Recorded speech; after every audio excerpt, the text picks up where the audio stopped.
the April 2025 City of York Zoning Hearing Board. You were before the Planning Commission already, and that is now what brought you before us. We take their recommendations into consideration, but our vote is what we decide here on our own. Please silence your cell phones or turn them off if you could, please. When you come up to the mic, we ask that you speak loud enough that our stenographer can hear you because she needs to type down every word. And when someone else is speaking, I would ask that you hold your thoughts and your whatever you need to say until they are done. And then that way she can get all information.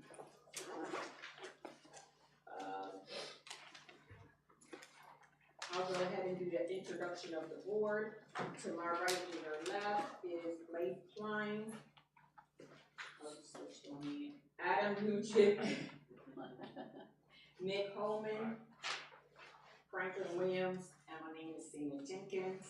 To my left is our solicitor, Andy Harold, and our stenographer, Kim Brown. If you can't plan to speak tonight, I would ask that you please stand and raise your dominant hand. If you think that you're going to say anything in this room tonight, please stand. All right. All right, if you repeat after me or just say that you do at the end. Do you solemnly swear to tell the truth, the whole truth, and nothing but the truth? So help you, and please respond by saying I do. I do. Okay. Please note that everyone here is wrong.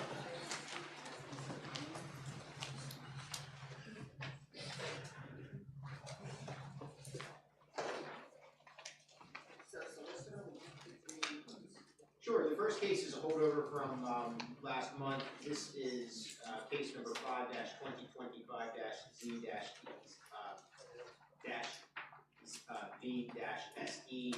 The applicant is Dean's List Realty of 289 Kings Mill Road, York.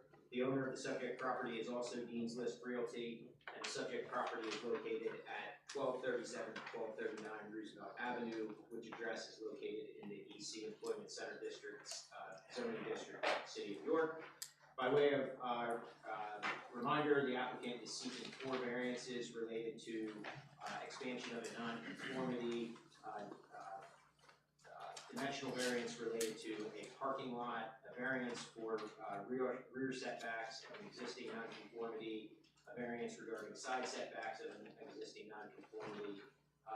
The review by the planning staff recommended denial of all variances. The Planning Commission heard the matter on February 10th, 2025 and approved or recommended approval of all variances. The record before the board consists of the application itself, a narrative of the project, a zoning determination letter from Officer McMillian, the deed of the subject property, an aerial view of the subject property, a plan of the proposed project, and photos of the proposed project location.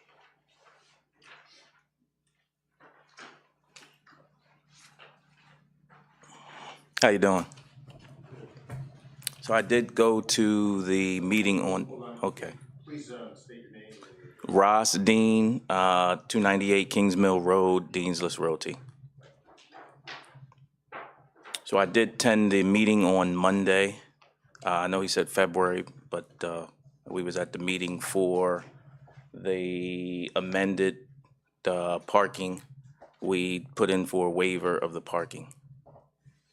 I'm not sure, I didn't hear you read that back, but. And I apologize, I wasn't here at last month's meeting. Monty, was there a change to the, Yeah, he changed it because of the discrepancy about the property line. So so now he just want to reduce the required parking spaces, and that'd be in the second one. So he's just reducing the I believe what they say he needed. The side that was in question, we reduced to get the plans to be reviewed. We reduced the believe it was 16 spaces. Yeah, something. And we went, they re-advertised, we went Monday and they approved that reduction. Yeah. Okay. So it has been properly advertised for a request for a variance to reduce the number of required off-street parking spaces? Yes. Okay.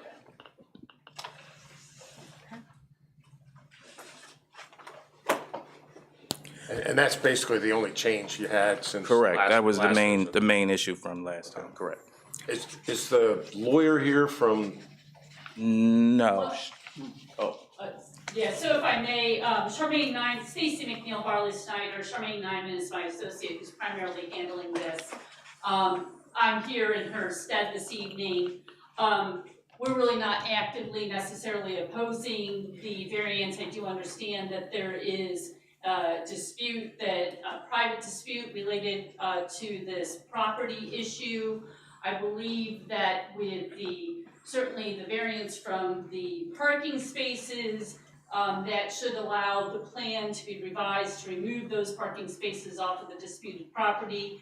There may need to continue to be conversations about that property that's in dispute, but that would be a good first step forward.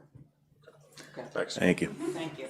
Is there anyone else who's present specifically for this event, this case? Thank you.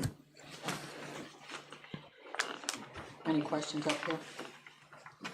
I do, yeah. And Attorney McNeil, just for the record, are you okay with all the procedural aspects of this, that it has been properly re-advertised? You don't have any objection to that? No, I have no objection. Okay, thanks. So just to re-clarify again, through the construction and rebuilding of all this, you're taking down the front building, at which time you will have ample parking. so I have ample parking now, Okay, but with the use of the restaurant, even though it's not really the parking isn't being used, just the language in the zoning, that we have to have it in there. So even, there's nobody, pretty much, the people there have 3 cars out of 20-something units, but just because it's in the language, we have to have it in there. right, but at the end of the day, ultimately, once it's all said and done, Correct. okay, understood, thank you. No problem. Anybody want to take a gander? Did you ask for a motion? Yes, sir. I think Mr. Dean has been waiting for this and working on this long enough. I would be happy in the case of 1239 Roosevelt Avenue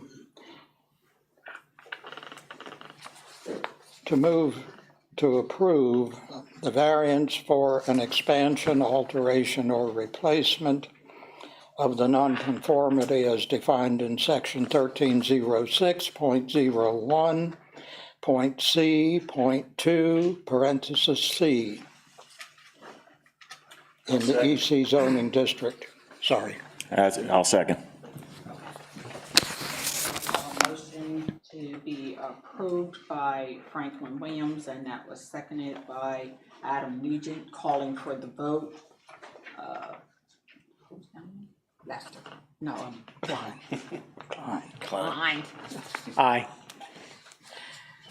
Mr. Nugent. Aye.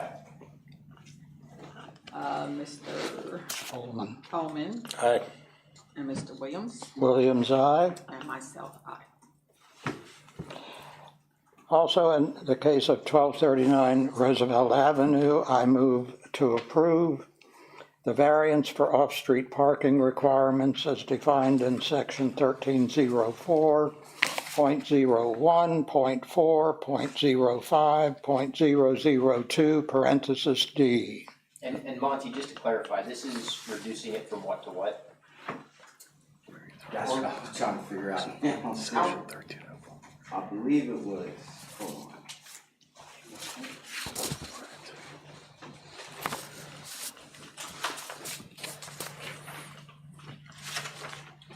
According to the planning commission's minutes, it was 12 spots were being taken off the parking lot. Correct. How many do you have?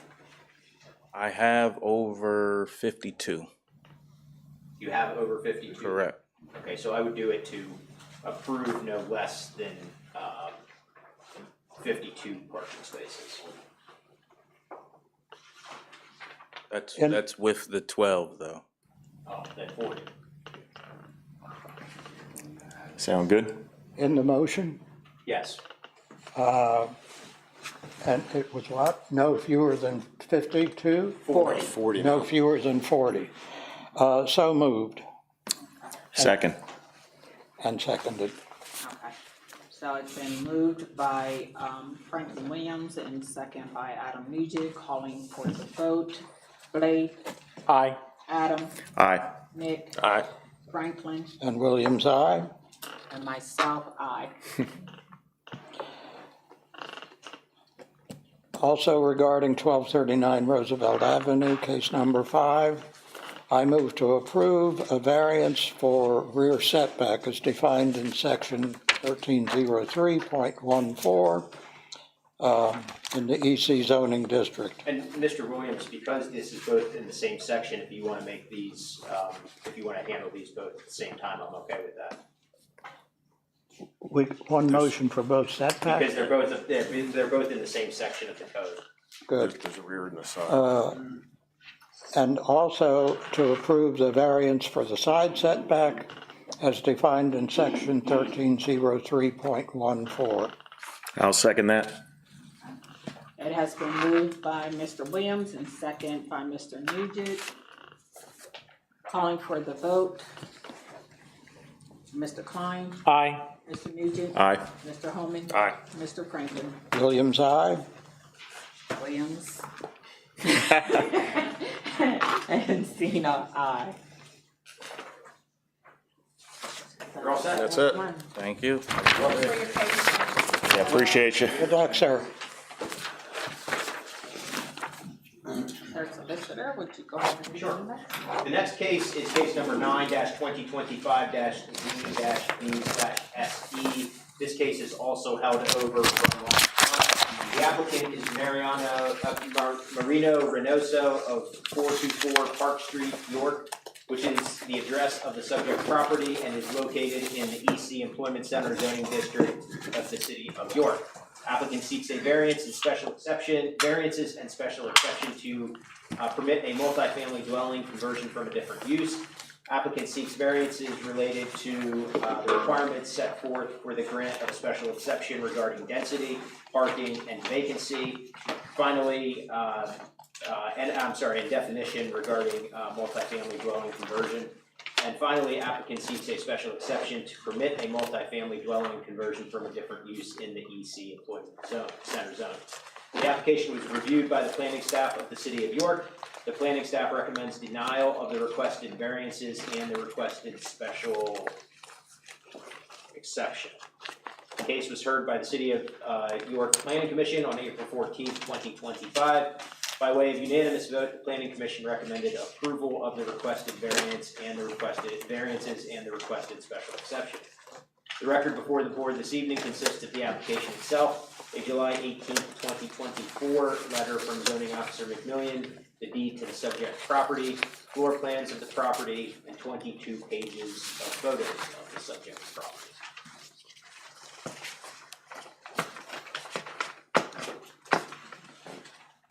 Good evening. If you could state your name and then spell it and along with your address for the stenographer. Sure. So my name is Nadia Leon. I am the interpreter for Mr. Reynoso this evening. The property address is 424 Park Street. Could you spell your name? Nadia, last name Leon. Okay. And, do you swear and affirm that you will well and faithfully provide a translation of the proceedings? I do. Thank you. You can proceed. So from where the last hearing, we were basically just told that we would need to come back this hearing and we would know whether everything was approved or denied. We weren't asked to do anything. There were no other instructions that were given at the last meeting. Ellos no te dieron instrucciones, ¿verdad? Yep. Was testimony taken last year? I thought, no, They were able to attend? yeah, you weren't here at this meeting before. The one that happened, ¿cuándo pasó? Right, that's a different. I believe for the record, our last month's meeting, you were not in attendance, because our meeting was only 15 minutes long. We had two cases, you were the second case, and you were not present. Están diciendo que tú no estabas presente el mes pasado. So tú tienes que presentarle el caso a ellos de qué es lo que tú quieres hacer. Que quiero dividir la casa de 2 unidades y solo de 1. Okay. Pero, ¿y cuando tú te mudaste, estaba ahí? Así, de 2. Okay, so Mr. Reynoso is stating that from when he first occupied the residency or the property, I apologize, that it was, he was under the impression that it was a multi-family home, and it wasn't until just recently that he was made aware that it was a single family home, and he wanted to convert it into a multi-family home.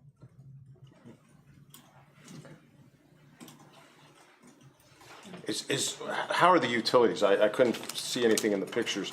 Are the utilities divided for 2 apartments? De la misma electricidad. No, están divididas. Están divididos como. Y cuando Okay, so there are 2 separate meters, everything is divided. Okay. And when you purchased this place, and I'm not gonna look up the time, but was it already set up as 2 apartments? Cuando tú la compraste ya estaba seteada como 2 apartamentos con los meters separados. Sí. So everything was already set up as 2 different units with separate meters. And was already being occupied, or is it being occupied now? Ya cuando tú lo compraste, ¿habían 2 familias viviendo en el edificio o había uno? 2. Ahora mismo es solamente usted, ¿verdad?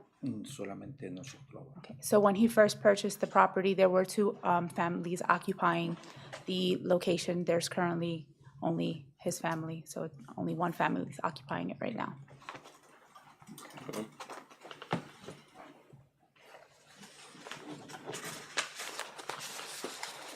Any other questions from the board?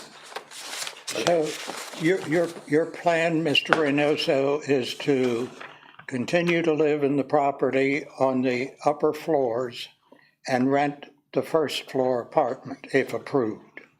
Si te aprueban, tú quieres quedarte en la parte de arriba y rentar la parte de abajo, ¿sí? Yes, that is his plan, if approved. A question about parking. So you cannot provide the minimal parking? Can you provide any parking at all? Del parqueo. So, ¿cómo está el parqueo? ¿Qué tú puedes hacer para asegurarte que haya adicional parqueo? Porque el ali no lo están usando, es un ali que está cerrado, no lo usan. Okay, so Mr. Reynoso stated that there is an alleyway that is not being occupied at all. There's no exit to that alleyway. He said that could potentially be additional parking. I guess have a clarification then for staff, Monty. So, because I'm reading here that so the property does not have unique physical characteristics, meaning there is space for parking? No, there's no space because the alley she's talking about is utility right away, so nobody can even drive up in there and cut off or anything. So you will not be able to provide any parking, even if you wanted to gravel in the backyard or anything. So that's why you cannot provide. Okay, thank you. Tú no puedes usar eso como parqueo porque eso lo usan para entrar para. Any other questions up there on the board? Is there anyone else in the audience that's here for this case? Okay, go ahead. My only question is, how do the neighbors park? What's the current parking situation and how does it flow and work together? So, ¿cómo cómo los vecinos se parquean? ¿Todo el mundo tiene su propio parqueo? ¿Es parqueo en la calle? En la calle. So everything is street parking, Okay. pretty much on a first come, first serve basis. Thank you. Bonnie, can you explain again what you said about the alley? I mean, looking at the pictures, there is a backyard, and you said something like it could be gravel. The alleyway that goes behind the house is the utility right away. So they really is, if I'm not mistaken, it's all grass and everything. And can't even access it to get to his backyard. Really. So it's not really a road No. or even an alley? Okay, thank you.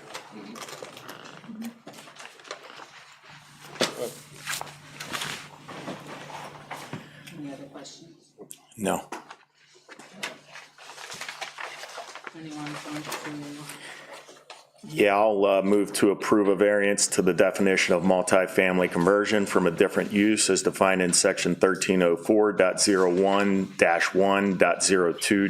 1304.01-1.02.002A for the property at 424 Park Street. Second? It's been moved for approval by Mr. Nugent and second by Mr. Williams. Calling for the vote, Mr. Klein, Aye. Mr. Nugent, Aye. Mr. Holman. Aye. Mr. Williams, Williams, aye. Jenkins, aye. I'm going to move to approve a dimensional variance for multifamily conversion from a different use found in section 1304.01-1.02.002 to include conversion of a single-family home into 2 units for the property at 424 Park Street. Second? It's been moved to be approved by Mr. Nugent, second by Mr. Williams. Calling for the vote, Mr. Klein, Aye. Mr. Nugent, Aye. Mr. Holman, Aye. Mr. Williams, Williams, aye. Jenkins, aye. I'll move to approve a variance to waive the special exception provision that the property must have been vacant for 2 years found in section 1311.11 C1, the property located at 424 Park Street. I second. So it's been moved to approve by Mr. Nugent, second by Jenkins. Calling for the vote, Mr. Klein, Aye. Mr. Nugent, Aye. Mr. Holman, Aye. Mr. Williams, Williams, aye. Jenkins, aye. I'll move to approve a special exception to allow multifamily uses defined in section 1304.01-1.02.002 for the property at 424 Park Street. Second? It's been moved to be approved by Mr. Nugent, second by Mr. Williams. Calling for the vote, Mr. Klein, Aye. Mr. Nugent, Aye. Mr. Holman, Aye. Mr. Williams, Williams, aye. Jenkins, aye. And I'll move to approve a variance to the required off-street parking spaces found in section 1304.01-1.02.002 for the property at 424 Park Street. Do I need to specify? I think the testimony was that he did not. How many did he have? None. Zero. Yeah, So, yeah. So it's basically just waiving that. Okay. Yeah, move to waive the requirement. Second? Been moved to be approved by Mr. Nugent, second by Mr. Williams. Calling for the vote, Mr. Klein, No. Mr. Nugent, Aye. Mr. Holman, Aye. Mr. Williams, Williams, aye. Jenkins, aye. Thank you, guys. Thank you so much. Have a great evening. Correct. Alrighty, so we can read the next one. The next case is case number 10-2025-Z-V/SE. The applicant is Realty Professional Group of 101 South Lime Street, Quarryville, Pennsylvania. The owner of the subject property is Triple S Real Estate of 241 West Ridge Road, Nottingham, Pennsylvania. The subject property is located at 1023 South Queen Street, which address is in the UN2 Urban Residential Neighborhood Zoning District of the City of York. Applicant seeks variances and a special exception to permit a multifamily dwelling conversion from a different use. Applicant seeks variances related to the definition of multifamily dwelling conversion from a different use as well as the requirements set forth for the grant of a special exception regarding density, parking, and vacancy. Finally, the applicant seeks a special exception to permit a multifamily dwelling conversion from a different use in the UN2 district. The application was reviewed by the planning staff of the City of York. The planning staff recommends denial of the requested variances. The staff recommends approval of this special exception if all variances are approved. The case was heard by the City of York Planning Commission on April 14th, 2025. By way of majority vote, the Planning Commission recommended approval of the requested variances and the requested special exception. The record before the board this evening consists of the application itself, a July 18th, 2024 letter from zoning, the date was that? Well, there was a letter from zoning officer McMillian, the deed to the subject property, floor plans of the property, and 28 pages of photos of the subject property.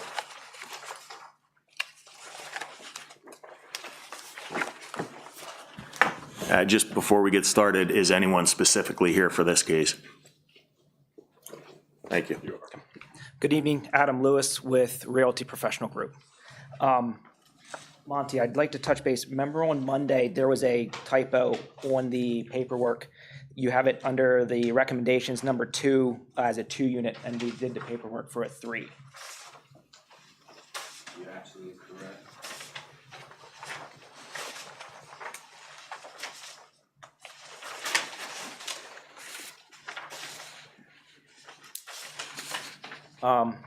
My owner bought the property May 10th of 2024. He bought it listed as a 3-unit, fully occupied, lived-in 3-unit. We took over management in end of September, beginning of October. When we take over management in the city, we always reach out to make sure we're up to par with like all of our inspections, rental licensing, all that fun stuff. That is when it had come to light that the property wasn't inspected, number one, but also wasn't even registered as a 3-unit. It was zoned as a single-family home. So that's really how we ended up here tonight. So he bought it listed and fully occupied as a 3-unit when it was not done properly, I guess.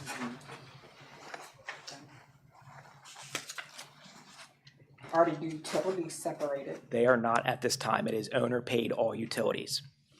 We have plans to do it, but we didn't want to do anything until we knew which way we were going.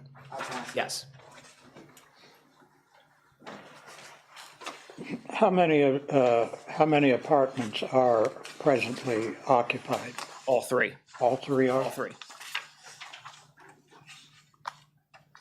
Now, at the Planning Commission, there was one citizen from a nearby street who she was dear.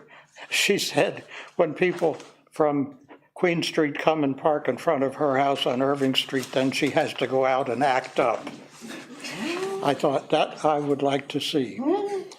But she's not here this evening, so I wanted to kind of thank her for coming Monday evening, and I wish she had come this evening. She apparently misspoke because she said she blamed your owner and property for 3 or 4 apparently abandoned cars. Correct. And in the back, and you said it couldn't be ours because we have a garage. And that shows up on one of your photographs. It looks like it's the full length or width of the lot. Correct. A 2-car garage. Correct. And those spaces are available for the tenants of the building? Yes. So right now, the tenant that's in the first floor uses the garage. So they park in, the tenant that lives on the first floor parks in the garage. So there's no parking for the other 2 tenants on the property? It would be street parking. Okay.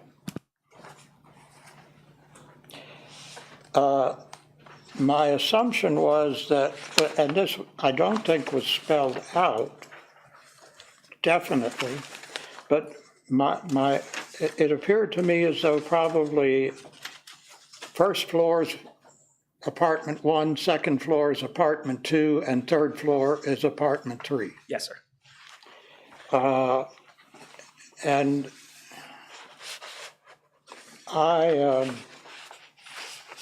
you know, what is typically done, and this is not an unusually large building, and what is more common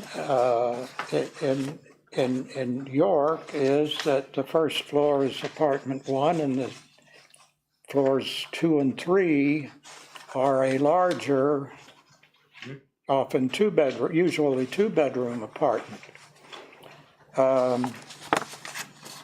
If this case were coming to us and the building were empty, I would probably balk at, because you know, now I'm starting to give testimony and I shouldn't, but I wanted to clarify the layout of the apartments, and whatever program you used, I thought was very, very good, very informative with the floor plans, and you gave us some very nice photos that look lived in. Yep. And that's fine, but I was a little bit concerned because I got the measurement, the square footage of apartment 3. I added up the 3 rooms and I got, I think, 393. And it said elsewhere, it said that the third floor was, I forget it, it seems to me it said I should have written it down, 467 or something like that. Can you,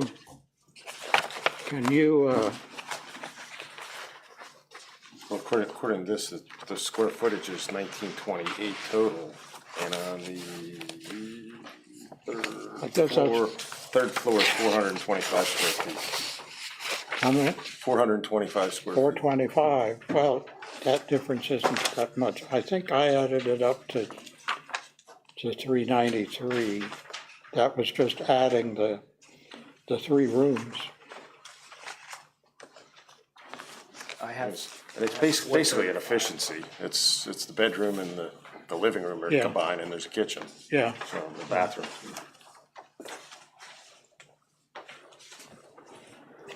Well, while we're thinking on that, I'll just throw in my couple of cents, being right across the street from this property. We, when it comes to those properties on that side of the street, tend to see that most of them are probably 2 or 3 units. And that's probably what's needed right now. We don't have any issues on our side of the street. We had a funeral today, and the neighborhood worked to get parking for the pastor and all the folks who needed parking there. I wish all of these places were actually legal, 3 units, and I love the idea that you're actually coming and making it legal. So that's what I'll throw in there, just being across the street from it. I would throw in, going back to the parking, I would recommend to the owner that he at least solicits to one of the other tenants the other parking spot in the garage, rather than giving it all just to one person. Okay. I feel better about that, because you're supposed to have 5 spots for 3 apartments, and at least 2 of the tenants should have parking in that place. The third floor is so small, you almost, it's an efficiency. I agree with that fully. And, parking, not too many months ago, we had a couple of well-intended people who tried to persuade us that we really are much more concerned about parking than we should be. thank goodness that passed, because I would say 2/3 of the cases that come before us are either mainly about parking or partly about parking. In real life, it does seem to be an issue, I would suggest, in most city neighborhoods except possibly Springdale and Fireside. And so I would agree with Mr. Holman, but yeah.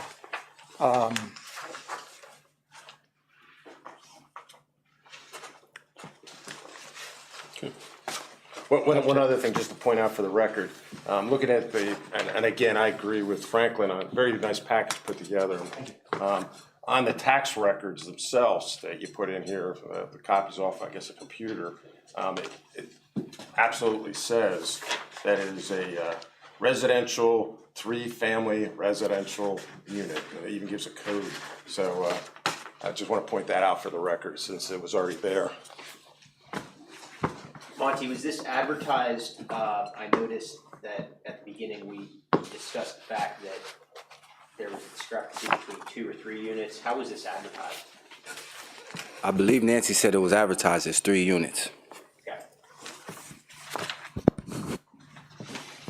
Have you spoken with the neighbors post-planning commission meeting? I know, as Franklin mentioned, we had a resident here who did express concerns, quote, on behalf of the neighborhood. We have not heard anything from them. No. Okay.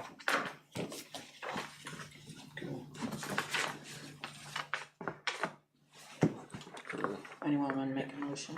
Is anyone else here in the audience to speak to this case?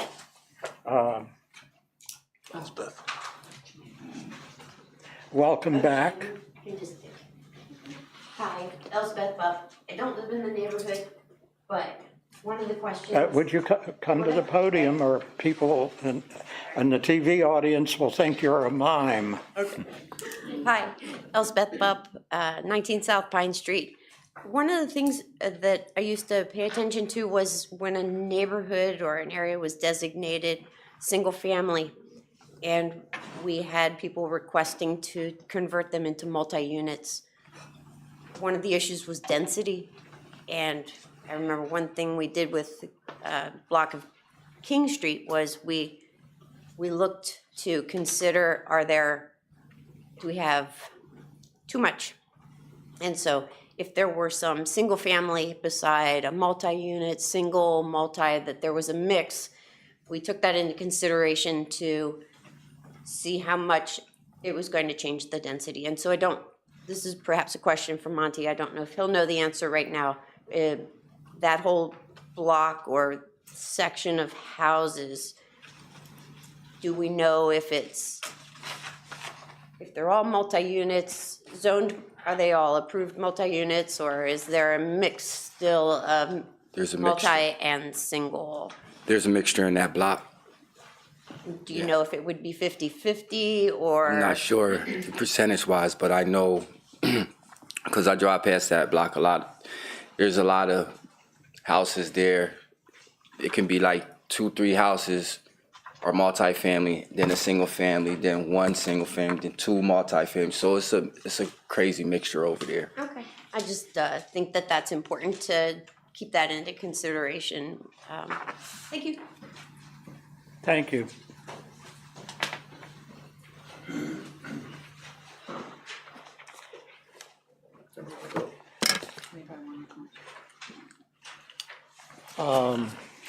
I will. You want to move it, or you want me to do it? Go ahead, your turn. Okay, in the case of 10-2025-Z-SE-V for the property at 1023 South Queen Street, I move to recommend approval of a variance to the definition of a multifamily conversion from a different use as defined in section 1304.01-1, 02.002A at that location in the UN2 zoning district. Second, but you're not moving to recommend it, you're moving to approve it. Okay, thank you. You've been watching too much planning commission. For the vote? I was making sure you was done. All right, it's been moved for approval by Mr. Holman and second by Mr. Williams, and we are ready for the vote. Mr. Klein, Aye. Mr. Nugent, Aye. Mr. Holman, Aye. Mr. Williams, Williams, aye. Jenkins, aye. Continuing on with this case, move to approve a dimensional variance for a multifamily conversion from a different use found in section 1304.01-1, .02.002 to include a conversion of a single-family home into 3 units for the property located at 1023 South Queen Street in the UN2 zoning district. Second, It's been moved for approval by Mr. Holman and second by Mr. Williams, calling for the vote. Mr. Klein, No. Mr. Nugent, Aye, just to confirm, we did make that 3 units, correct? 3 units. Okay, aye. okay. Mr. Holman, Aye. Mr. Williams, Williams, aye. Jenkins, aye. Continuing on with this case, move to approve a variance to waive the special exception provision that a property must be vacant for 2 years found in section 1311.11C1 for the property located at 1023 South Queen Street in the UN2 zoning district. Second, It's been moved for approval by Mr. Holman, second by Mr. Williams, calling for the vote. Mr. Klein, Aye. Mr. Nugent, Aye. Mr. Holman. Aye. Mr. Williams, Williams, aye. Jenkins, aye. And move to approve a variance to the required off-street parking spaces found in section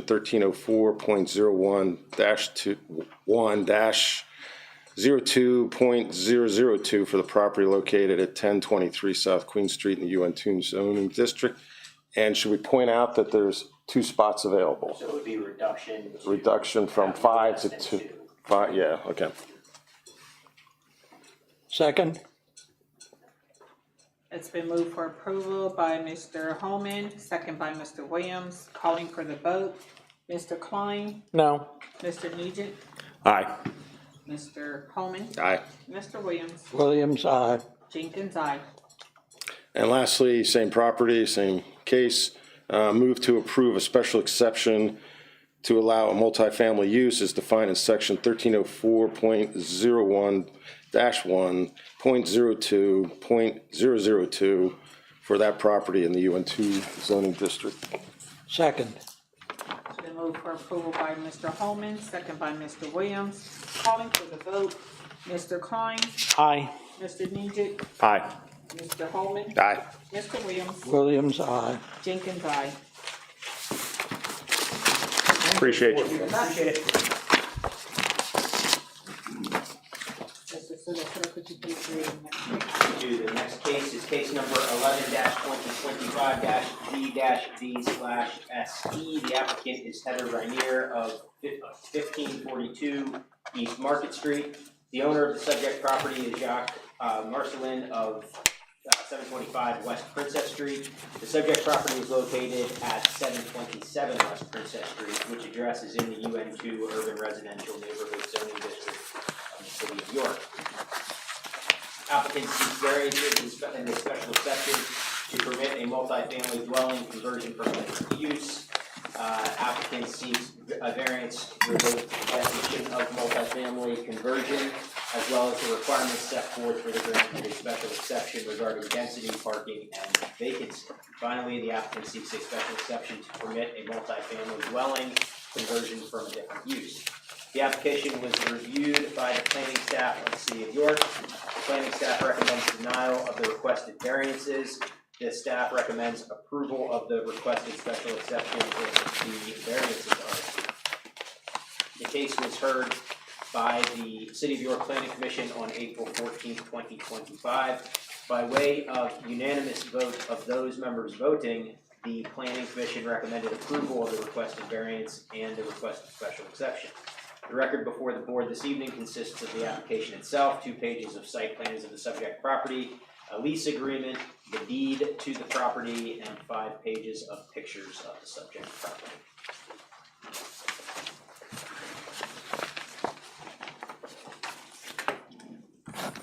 Is there anyone here who's not at the podium who's specifically here for this case? Thank you. Hello, I'm Heather Reinier, Reinier Designs. Jack Marsland is my client. He hired us to do the documentation and survey of the property this evening. He purchased the property in September of 2023. The lease agreement was for December of 2024. We surveyed on February 17th, and there was occupants in there. They are no longer in there. It is vacant now. They moved out on the 28th of February. We are wanting to change it from single use to a multifamily, 2 apartments. First floor first, and then the first and second, or the second and third, the second apartment. There is parking out back, plus street parking as well. And the utilities, there's 1 set. He's planning on putting a second one in for the second apartment.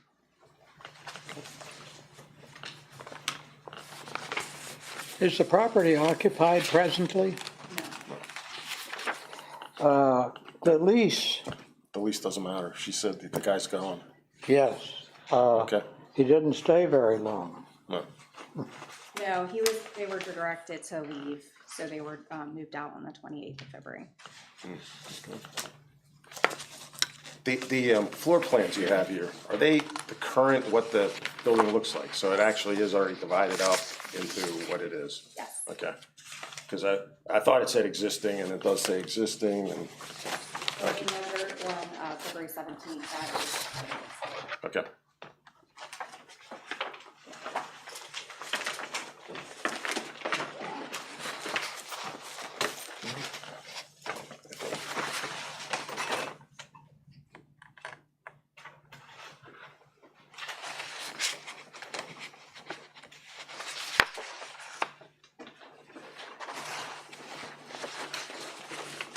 What do your neighbors think about your decision? Well, he lives right next door at 725. One approves. And it's a single family right now, so, and he's living there. And then, this one, there's 2 spaces out back, thinking first floor. And then the second floor is one space parking. He has 2 spots out back of his house, which he uses, and there's no one else to park on the street for his house. Gotcha. Thank you. So you wanted to be sure you had a good neighbor living next to you. Oh, yes. 1 block away, a former mayor, Charlie Robertson, lived, I forget the number, but he bought the house next to, he was born and grew up in the house and lived in it until almost his last day. And he bought the house next door because he said he wanted to have some say over who his neighbors were. And I guess he did.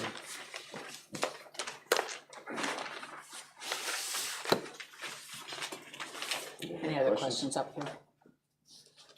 No.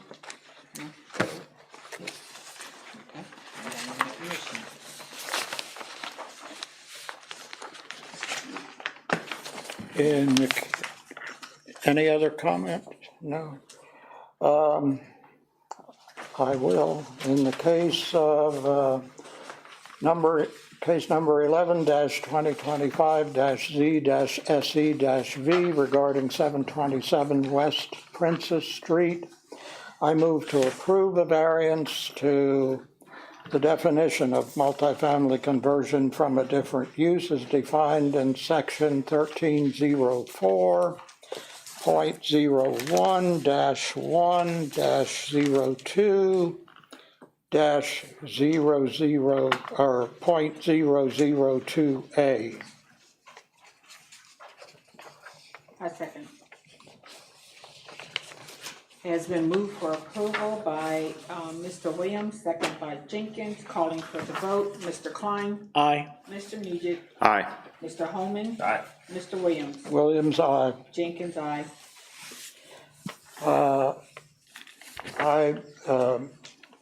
Regarding 727 West Princess Street also, I move to approve a dimensional variance from multifamily conversion from a different use found in section 1304.01-1.02.002 to include conversion of a single-family home to 2 units at 727 West Princess Street.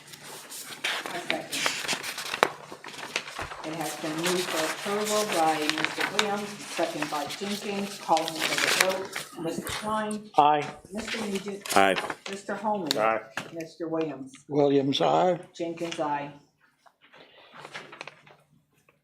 I move to approve a variance to the required off-street parking spaces found in section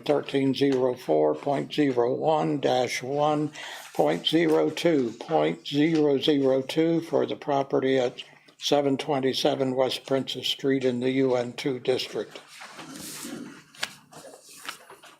Second. Thank you. I'm sorry, I was reading something. Okay. So it has been moved for approval by Mr. Williams and second by Mr. Holman.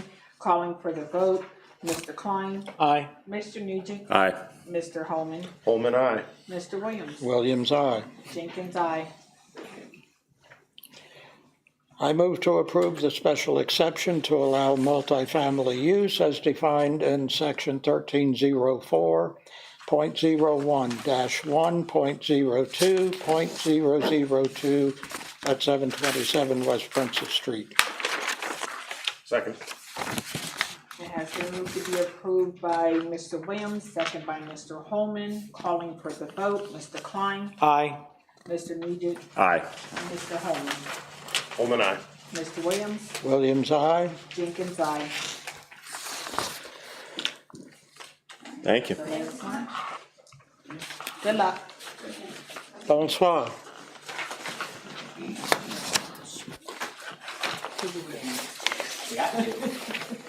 Next case is case number 12-2025-Z-V. The applicant and owner of the subject property is Rick Chappell Sr. of Red Line, Pennsylvania.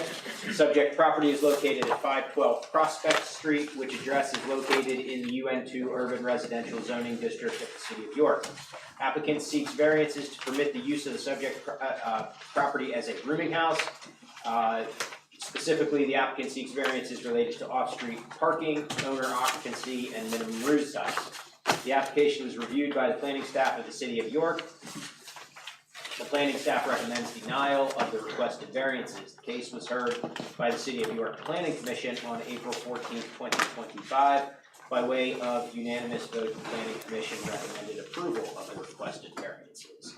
The record before the board this evening consists of the application itself, a letter from zoning officer McMillian, the deed to the subject property, floor plans of the subject property, and approximately 20 pictures of the subject property.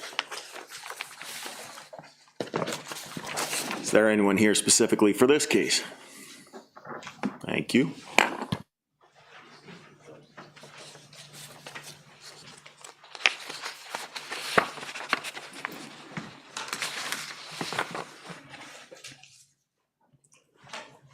Hi, my name's Rick Chappell. I used to rent the property out. I lived in that property for years. I owned it for over 30 years. I rented it out as single-family dwelling, and I had a lot of requests for if I had any vacant rooms, because they couldn't afford apartments, they couldn't afford a house, but they could barely afford, to rent a room. So I figured to make it into a rooming house to get a lot of people off the streets. That's why I'm doing it.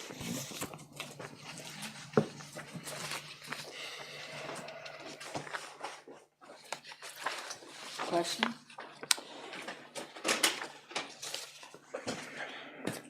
How many bathrooms will there be? Just one. Just one for 5 persons? Yeah, so they rent the bedroom, they share the rest of the house. I pay all the utilities. How many bedrooms is there? 5.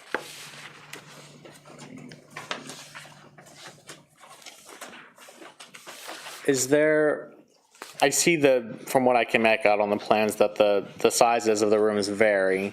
Yes. Can you give an idea of the range of the size of the rooms?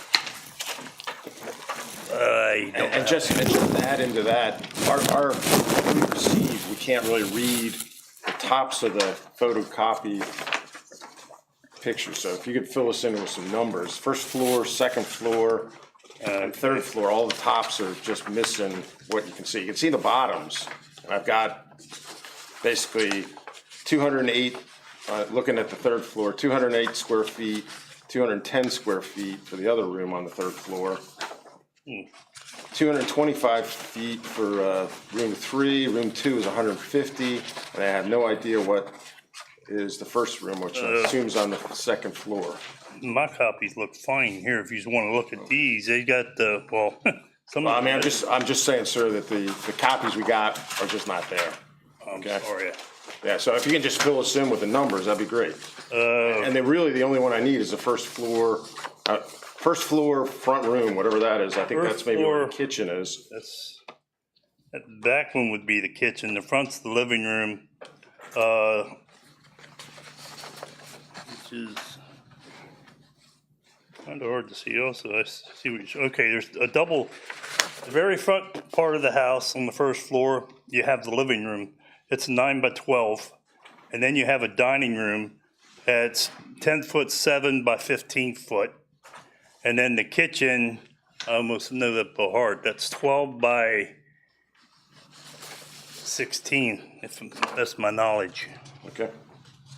And then the second floor is the only other one. The first, right, Second I see a floor. balcony and such, but, and we got everything from room 2 and 3, but room Second 1, floor rear is 10 foot wide. I can't even see it myself. I should have looked these over after they copied them. 10 foot by, I'm thinking that's 9 foot, 10 by 9. okay.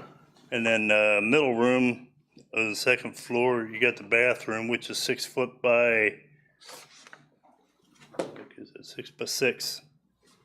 6 by 6 bathroom.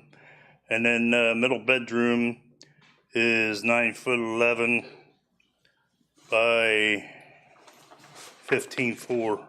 Right.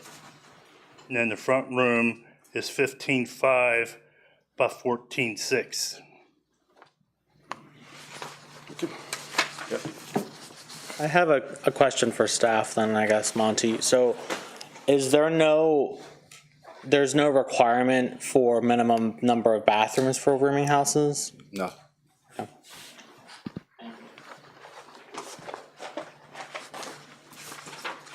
Just to clarify, are we going 6 rental units? 5. Okay, there's a typo on, One manager, four persons, Yes, yes. yeah. And you've lived in this property before? Oh my, yes. Okay. How long were you there? Only in there. Nice. How long were you there? 20-some years. 1 bathroom? Yes. Okay. And how many family members did you have when you were in there? It was my wife and I and 4 children. Nice. Okay. Yeah, it's a bigger family than I could handle.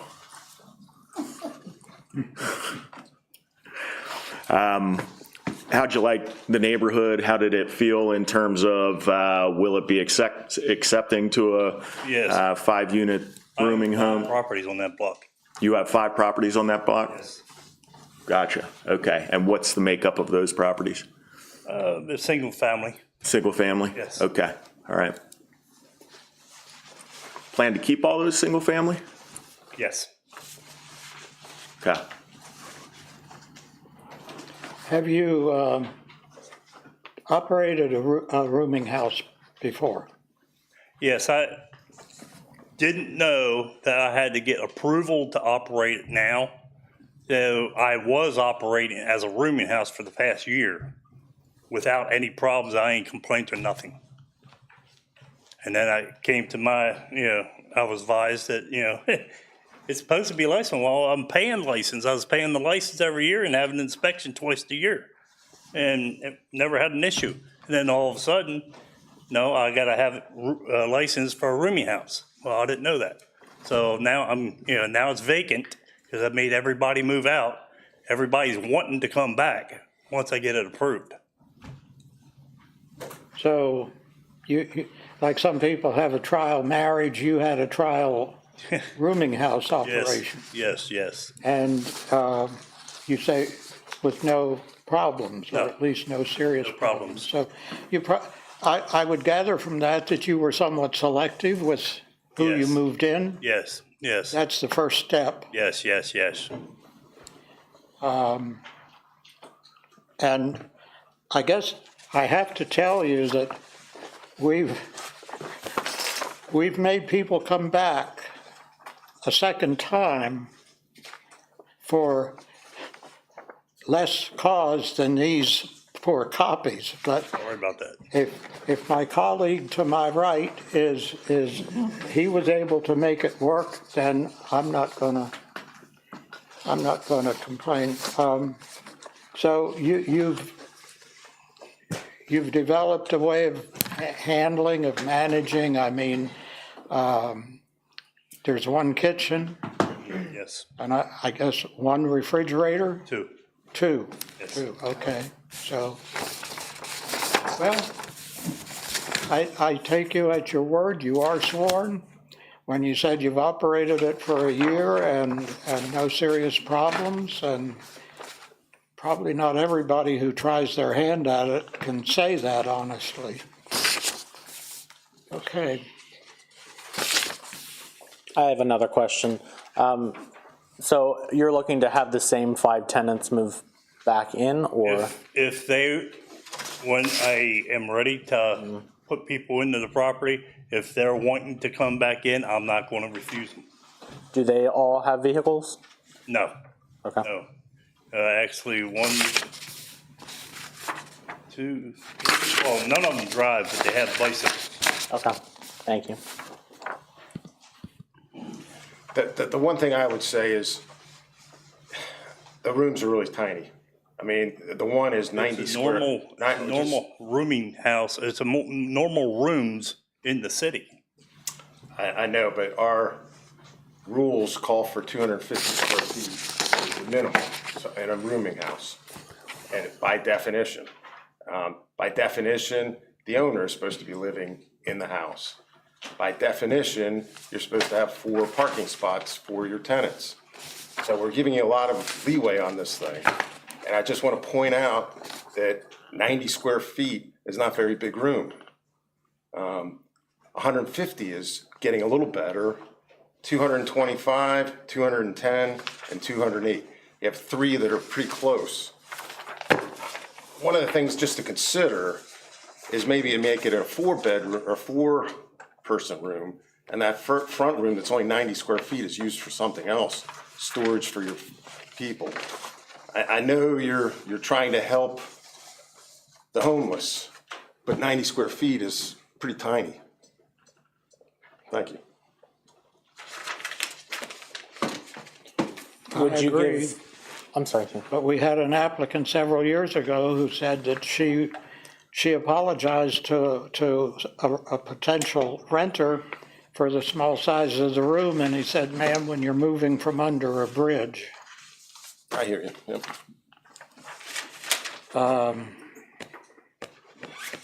But it would be something to consider, to just use that for a TV room or storage or something, because on the other hand, you probably have less risk of falling out of bed. Are we, And I will say, you probably had your own children in one of the rooms there anyway, so it probably works. So I'm just pointing out what the rules say. Right. Hi. You want to say something? Go ahead, Nick, it's fine. Go on, man. Have you given any consideration to doing less than 5 so that you can potentially meet the square footage requirements? I could, but the manager is the one that was planning on staying in that small room. Okay. Because he was there the last time, and he loves that room. Honestly, that 250 square feet thing is, in my head, that is a monster room. We're not here to change the laws, but I know. variances for it. I'm allowed to think though, so I think that's a monster room. All right. Question was, I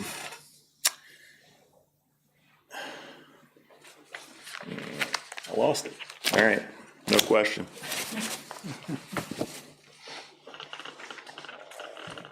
Any other questions? Was there anyone else who wished to comment on this case? And please don't anyone take our occasional lighthearted comment. While we were making them, we were seriously debating, and I know I was. I'm sure everyone else was too. Just remembered the question. You're under construction right now? No, Okay. just painting and new flooring was done, that's. I'm sorry. When I say under construction, I mean you're making improvements to the home? Okay. Already did. I'm sorry? It's already done. It's already done, so was that when the tenants were out? Yes. You just decided this is a good Yes. time? Makes sense. So it's ready to move in right now? Yes. Okay, thanks. Okay. Any other questions? Oh.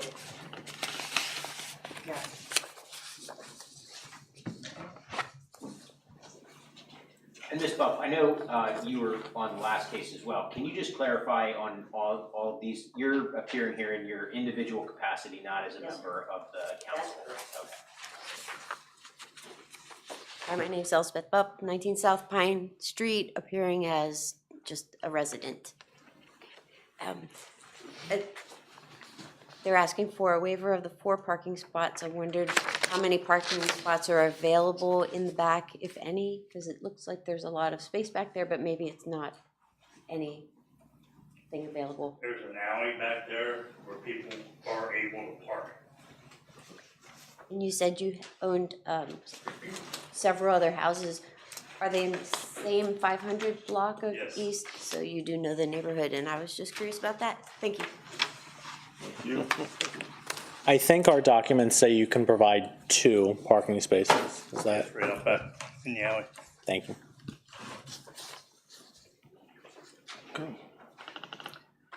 Any other questions? Anyone?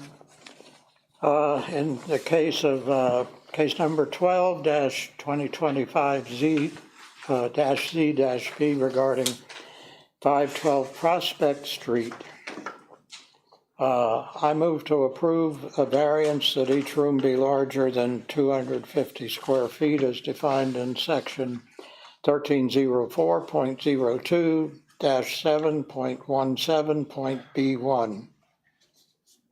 I'll second. It was moved for approval by Mr. Williams and second by Mr. Nugent. Calling for the vote, Mr. Klein, No. Mr. Nugent, Aye. Mr. Holman, Aye. Mr. Williams, Williams, aye. Jenkins, aye. I move to approve a variance that the building shall be occupied by the owner of the property as found in section 1304.02.7.17 regarding 512 Prospect Street. Second. It was moved to be approved by Mr. Williams, second by Mr. Nugent. Calling for the vote, Mr. Klein, No. Mr. Nugent, Aye. Mr. Holman, Nay. Mr. Williams, Williams, aye. Jenkins, aye. I move to approve a variance that there be from the requirement for 4 off-street parking spaces as defined in section 1304.02-7.17.B5 at 512 Prospect Street. And again, this would be no less than 2. Do I have that right? Right. Yes, he has 2. I'll second. It's been moved to be approved by Mr. Williams, second by Mr. Nugent. Calling for the vote, Mr. Klein, No. Mr. Nugent, Aye. Mr. Holman, Aye. Mr. Williams, Williams, aye. Jenkins, aye.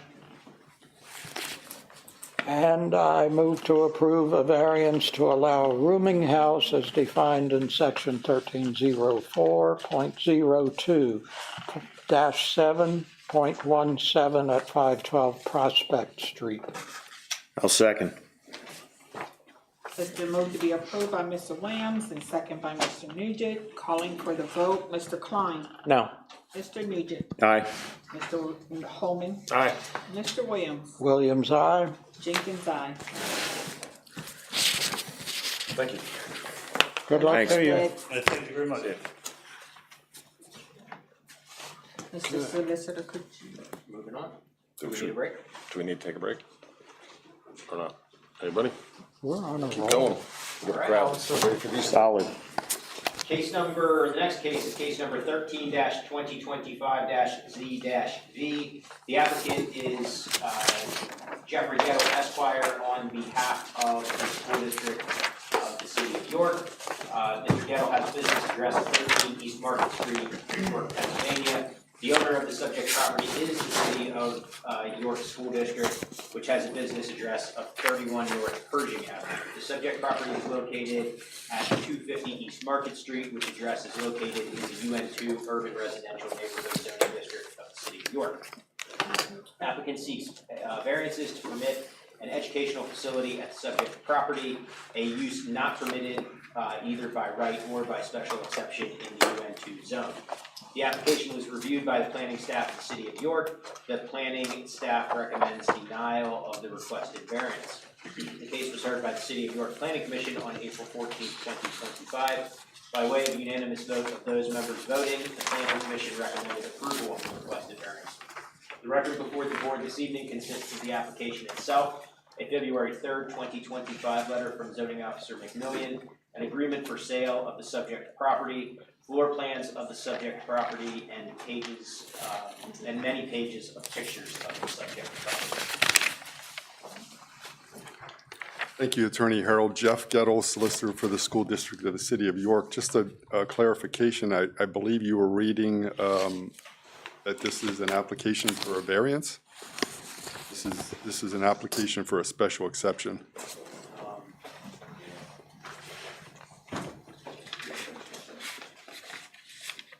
I apologize, it is correct on the agenda. I think I might have, the variance review that I received, I think indicated a variance. Yeah, that was an internal memo that indicated that it was requesting a variance. I apologize, it is correct on this evening's agenda. It is a request for a special exception to permit an educational facility, so that obviously makes my earlier comment incorrect. So this is a use permitted by special exception, not by right. Yep, absolutely.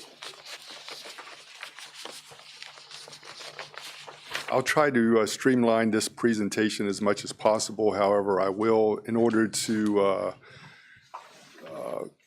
clear some information up in the public, I do want to present some testimony as well as some exhibits, especially with respect to the concept plan. So I'll ask our architect, Adam Kerr, to go ahead and put the cardboard placard up of the concept plan so the public can see it and the board can see it and everybody in the audience can see it. Usually it kind of goes right over in this section in here, but I don't know.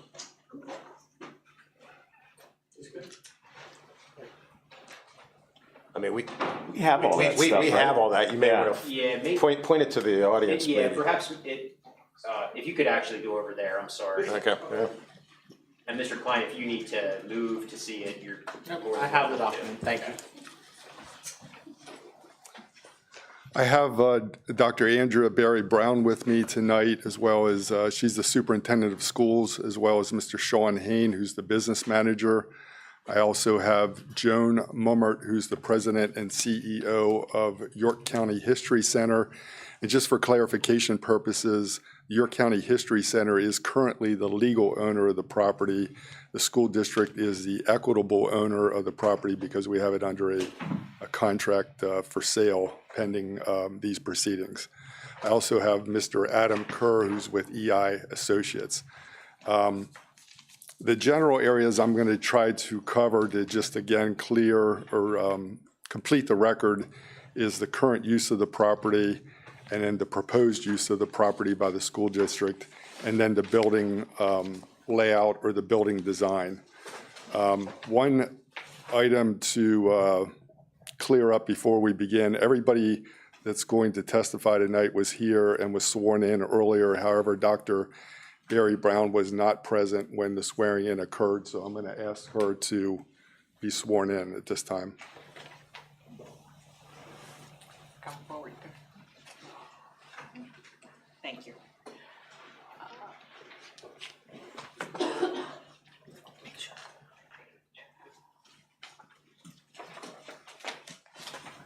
Do you solemnly swear to tell the truth, the whole truth, and nothing but the truth, so help you? Please respond by saying I do. I do. Thank you. And just a general question for Dr. Barry Brown for the record. Dr. Brown, I filed the application on behalf of the application as well as the supporting documents on behalf of the school district with the city of York electronically. Did you have the opportunity to review the application as well as the supporting documentation? I did. And is all of the information that's contained in the application as well as the supporting documentations that essentially create the record true and correct to the best of your knowledge, information, and belief? Yes, it is. Okay. And I have the same question for Mr. Sean Hain. Did you hear the question I just asked Dr. Yes. Brown, Dr. Barry Brown? Yes, I reviewed the application, and everything is true to the best of my knowledge. Okay. At this time, I'd like to address some questions to Joan Mummert, who's the CEO and president of the York County History Center. Ms. Mummert, you are the president and CEO of the History Center? Yes, How long have you been the CEO and president? over 17 and a half years. Okay. And you heard me indicate earlier, you're currently the legal owner of the property. Correct.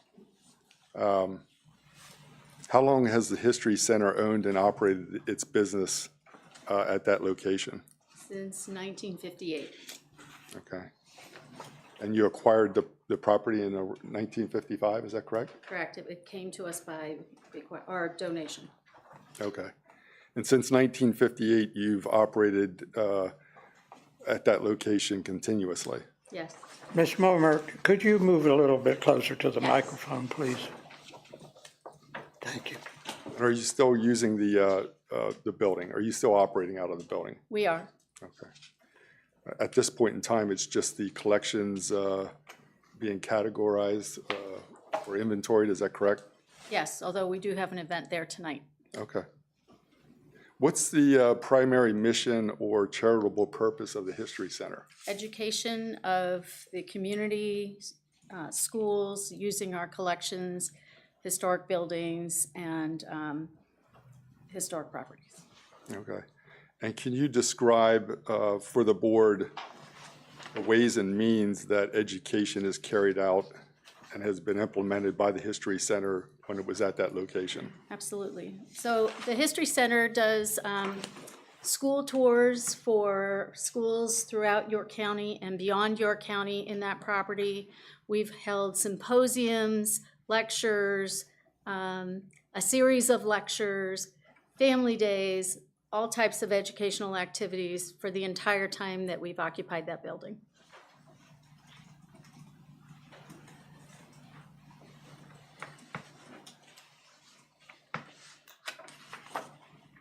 And what's the general operating hours, what was the general operating hours at that location? For most of the time, the operating hours were 9 to 5.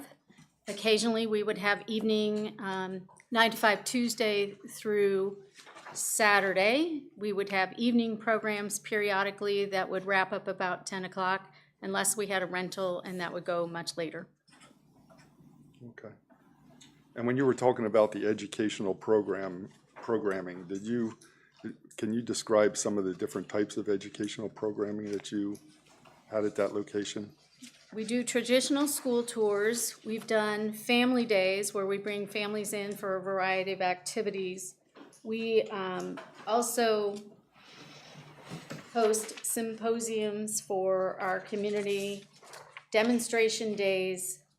We do series courses. We have exhibits and programs that go with the exhibits, so speakers within the exhibits to talk about or interpret what people are looking at, reenactments, and much more.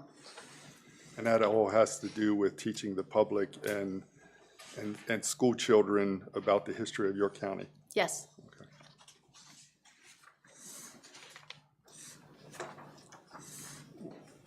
At that location, what was your average, what was the volume of visitors that would attend that location on an annual basis? We have 30,000 visitors generally each year. And are museums recognized as educational institutions or schools? Yes, they are. In the school code, they are recognized as the Board of School Directors may establish and maintain the following additional schools, namely museums is one of those. Okay. Is that section 502 of the school code? Yes. Is there any other reference in law to museums being educational institutions or schools? Yes, in the U.S. Code, the Congress recognizes museums serve as sources for schools in providing education for children. Museums provide educational services of various kinds for educational agencies, institutions, and institutions of higher education. That's primarily what the U.S. Code says. Okay.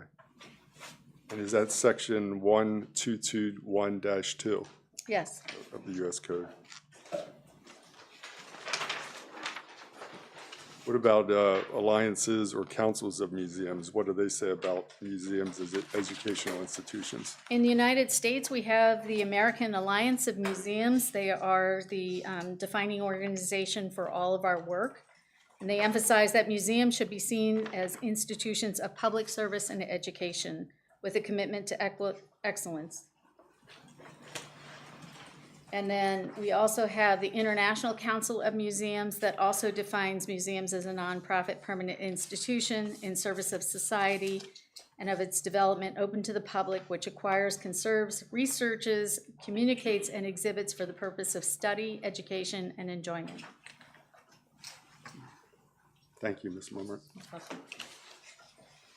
Now I have some questions for Dr. Andrea Berry Brown, kind of again highlighting the proposed use for the school district. And again, we want to, the record I think is pretty clear, but again, we want to make these statements again for public purposes so the public understands what we're doing. Dr. Berry, you're the superintendent of the school district, correct?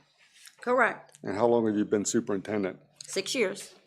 Okay, and one of the intended, or part of the intended use for this property is Bearcat Cyber Academy.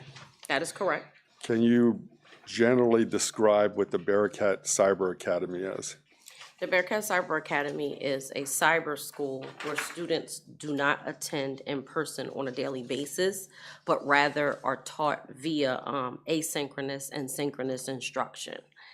There are instances in which students can make an appointment to come to the location for tutoring, but those appointments are individualized and they are scheduled. Okay, so generally the students are not educated in the building? Correct.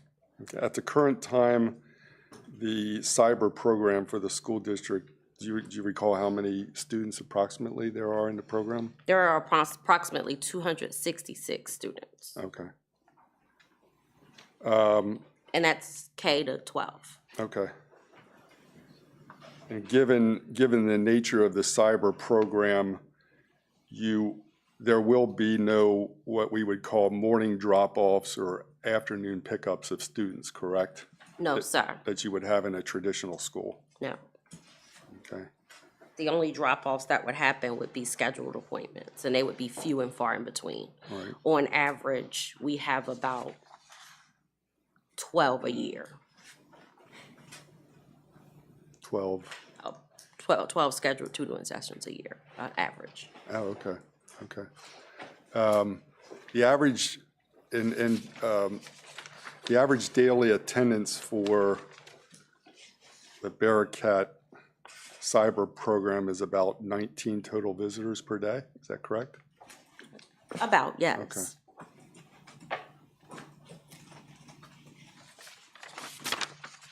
And currently, there's 17 teachers, 1 principal and 1 administrative assistant, is that correct? That is correct. And the one-on-one tutoring sessions are going to be designed to limit the capacity to 20 students maximum at one time, is that correct? That is correct. Okay. Tell the board a little bit about Bearcat Family Welcome Center.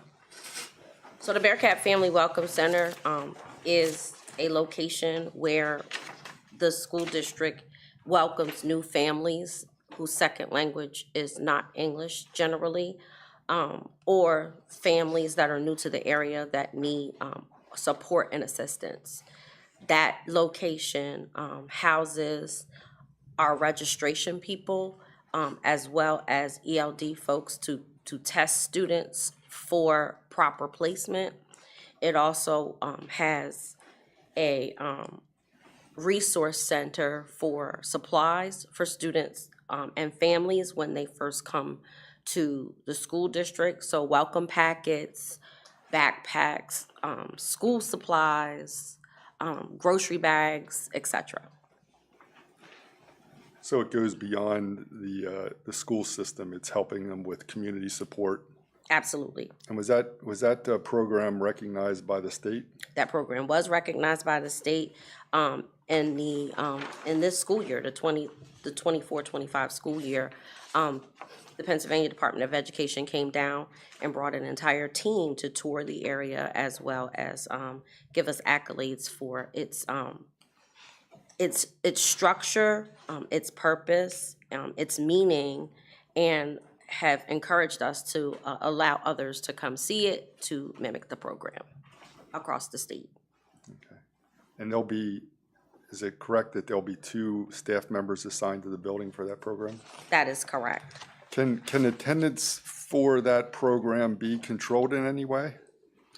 Yes, it can, because when we have new enrollees, if it's going to be a lengthy process, we generally schedule those. So they may initially come in without an appointment, but if we know that in order to get them registered, tested, et cetera, is going to be a process, then they are scheduled to come back so we can make sure that we have time and space to do so. As well as staff, because if there's a language that we don't have someone on staff for, we may have to acquire a person to do the translation and interpretation. What's the general hours of operation for the school district during the week? 8 a.m. to 4 p.m. Okay. And generally, no working on the weekend? No one would be working? The average people don't work on the weekends, but I may know a person that works on the weekends occasionally. Okay. You might have a plant operator there, though, on the Yes, weekend there or may be a evenings? plant operator or a school police officer doing security checks on the weekend. Okay. What about the school year versus summer months? The summer months are less likely to have anyone on the weekends at all. During the school year, During the times where there would be parent-teacher conferences, there may be a little bit more traffic, people traffic, because they need translation and interpretation for conferences, so there may be more people going over to schedule interpretation services. Okay. And you talk about people traffic. Is the school district a walking district? It is. It's a total of 5 square miles, so the majority of the students in the school district of the city of New York either walk or are transported by their families. Okay. And this central location would help with students and/or families being able to access the programs being centrally located. It's a perfect access location, yes.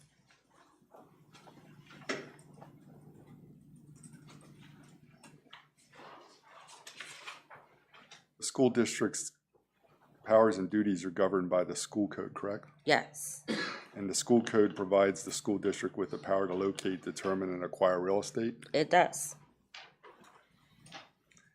Has the school district been looking for a while to acquire property? Yes, we've been looking to acquire property for 3 years in 2 separate locations of the city. The West End and of course the East End, because that is where our enrollment numbers are growing the fastest. Does this property meet the needs of the school district and its operations? Yes, it does meet the needs, and it has some immediate needs as well as some future needs.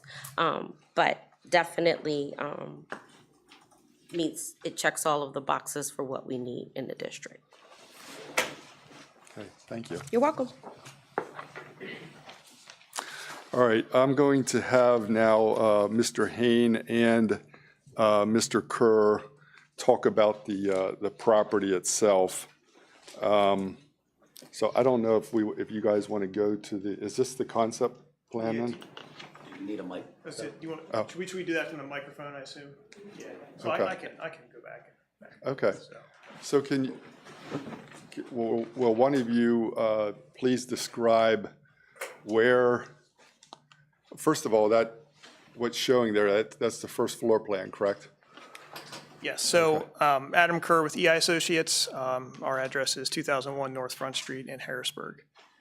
So what you're seeing there on that first board is the first floor plan of the building. So, and to orient you, on the left side is Market Street, just to kind of give you a sense of direction there. So do you want to kind of run through the layout? Yep. So I'll kind of work left to right on the plan. The spaces kind of in that blue and purple on the left, those are some of the functions that were described earlier, such as the welcome center, as you can see there. Also the registration, the Bearcat registration as well. So we're looking to preserve that kind of nice lobby in space and keep all the history there of the building from that perspective, and really kind of leave that be a 2-story space. And then as you move back through the building, you can see those yellow spaces. Those are large offices. We were talking about the teachers having sort of instructionist spaces, so they're large enough, to do that in a one-on-one tutoring atmosphere. Those light green spaces, one's an operations manager, another is a principal's office, and a break room.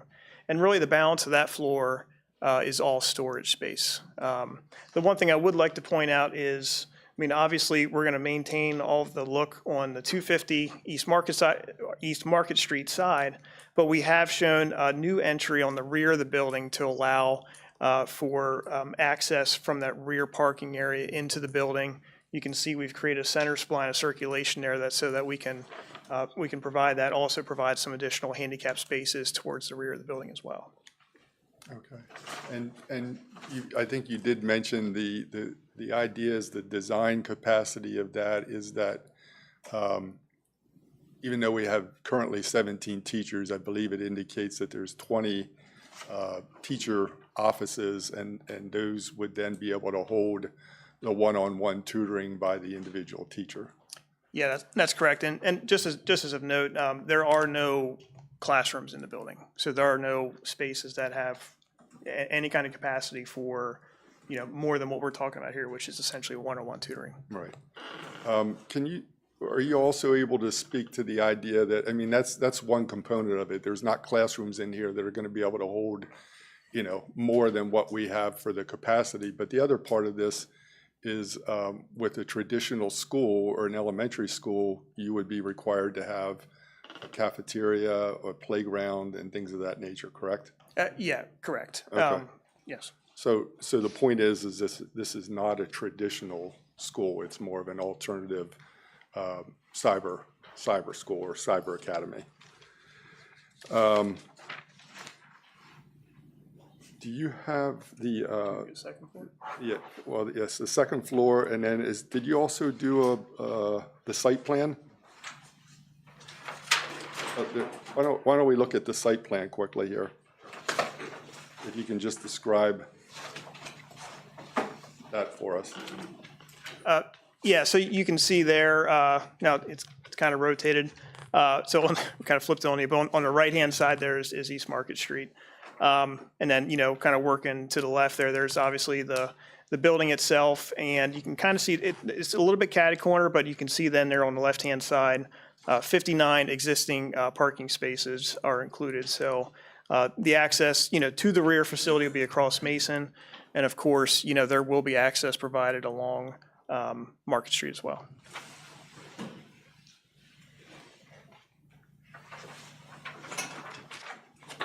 Do you want to show the second floor?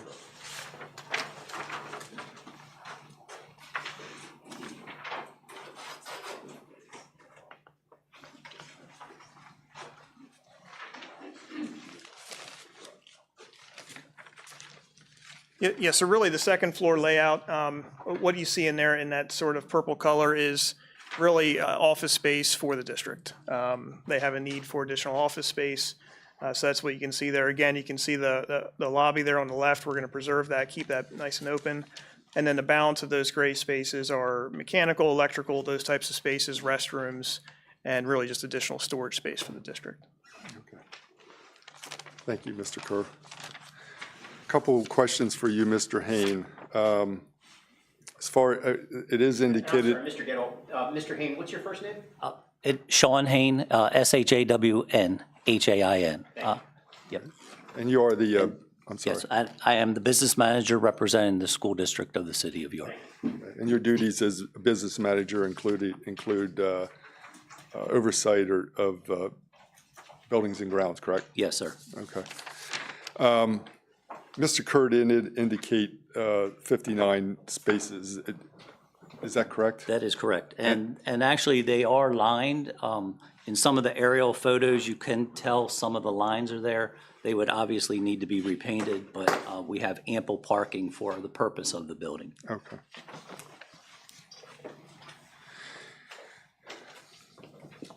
The use of this building would not involve any storage of flammable liquids, is that correct? No. The only storage that we are planning is to free up space in some of our other schools. We have records, documents. So pretty much what the museum has is documentation and things of that nature we would store in the building as well. Okay.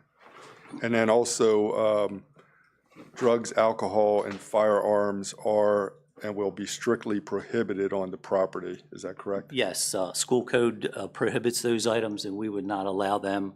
And obviously, anybody who enters the building is subject to search for those. Okay.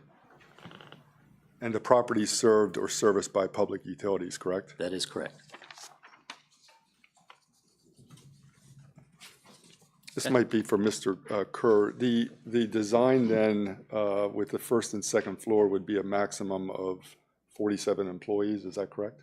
That's correct. Yep. Okay. And we have 59 spaces. Correct. Okay.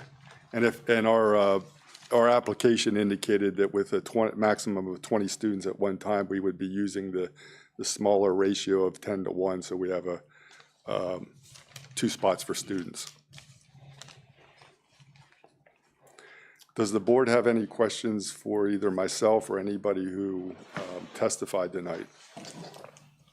I do. Actually, for the superintendent, Doctor, real quick question. You mentioned future needs of the building or future use of the building. Is there any thought of making it actually in the future a true school. Converting all this to classrooms, putting in a cafeteria, putting in a, you know, you have a parking lot in the back, putting in a playground or something. No, sir, because, number one, putting in a playground would require us to decimate the parking lot, and we wouldn't have enough spaces to be able to have adequate parking. As we've heard in this room, parking is an issue, which it seems like with every application, so that wouldn't be a possibility. Also, we have specific needs for early childhood. Bathroom sizes have to be specified, so it would require a lot of demolition to rip out the bathrooms to make them the correct sizes for pre-K and kindergarten age kids. And all of our schools in the district currently, with the exception of the high school and the cyber school, are pre-K to 8. So there would be too many, too much demolition to be able to do that. And not to mention, it's not really a user-friendly location for buses to get in and out for special education students or any others, so. No, there aren't any plans. How much demolition do you actually have to do? Is it pretty well set up for what you're going to do, or do you have to? I would say I wouldn't say it is major. I would say it is more minor or moderate what needs to be done. The building is in really good shape, so. Not a lot of walls torn out or anything like that? If you've ever been in the museum, basically each floor is a very large open space. So the concept drawings here are actually building the offices. So Okay. basically you would be building, not a whole lot of demolition, but more enhancements to the building. Gotcha. Yes. I think if you look at the plans there, I think the front part of the building is essentially staying the same. The back part was where the testimony was you had these open gallery areas. So that's really where you're just building some non-structure Drywall. walls, yes. Yeah. Yeah, I mean, and the only thing I would add is that, you know, there will be some, in addition to what you see planned, there will be some new systems that we would have to, you know, most of the systems would need to be upgraded to meet the need. So that would be the only thing I'd put in there. Any other questions? But so far as we'll go and say spending the district's money, not a terrible place to move into, right? It's pretty well suited. Yes. Mr. Fader or Mr. Springer, do you wish to cross-examine any of the witnesses? We'll give anybody that you would wish to call as a witness an opportunity to be heard, but would you like to cross-examine anybody? No, Mr. Chair. Okay. I just have a point of clarification. The rate of $30,000 a year, does that include the events that they hold during the evening?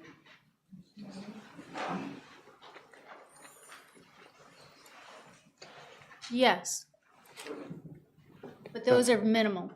Well, I've gone to some of those events. They're like the KBG annual parties, you'd have a few hundred. Right. So, But a few hundred of 30,000, so maybe a sixth of that. how many events do you have? Just for, do you want to give her your first name so that she can be? Seth. Your last name? Springer. Thank you. Zach. Yeah, I was just wondering, on average, how many events do you have during the evening of a year? Is it a number or is it like 2 or 3? There's probably 3 a month, 3 a month. but they're lightly attended. There are about 20 of those, 20 people in each of those.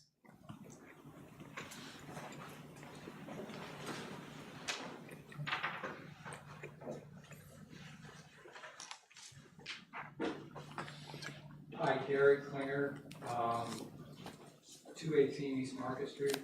Would you, sir, would you come to the podium, please? You won't be heard. Hi, Gary Klinger, 218 East Market Street. And I just want to know if the school district or the York Heritage Trust has done an economic impact study or a traffic study, a traffic impact study. No, we don't have a study as part of the record.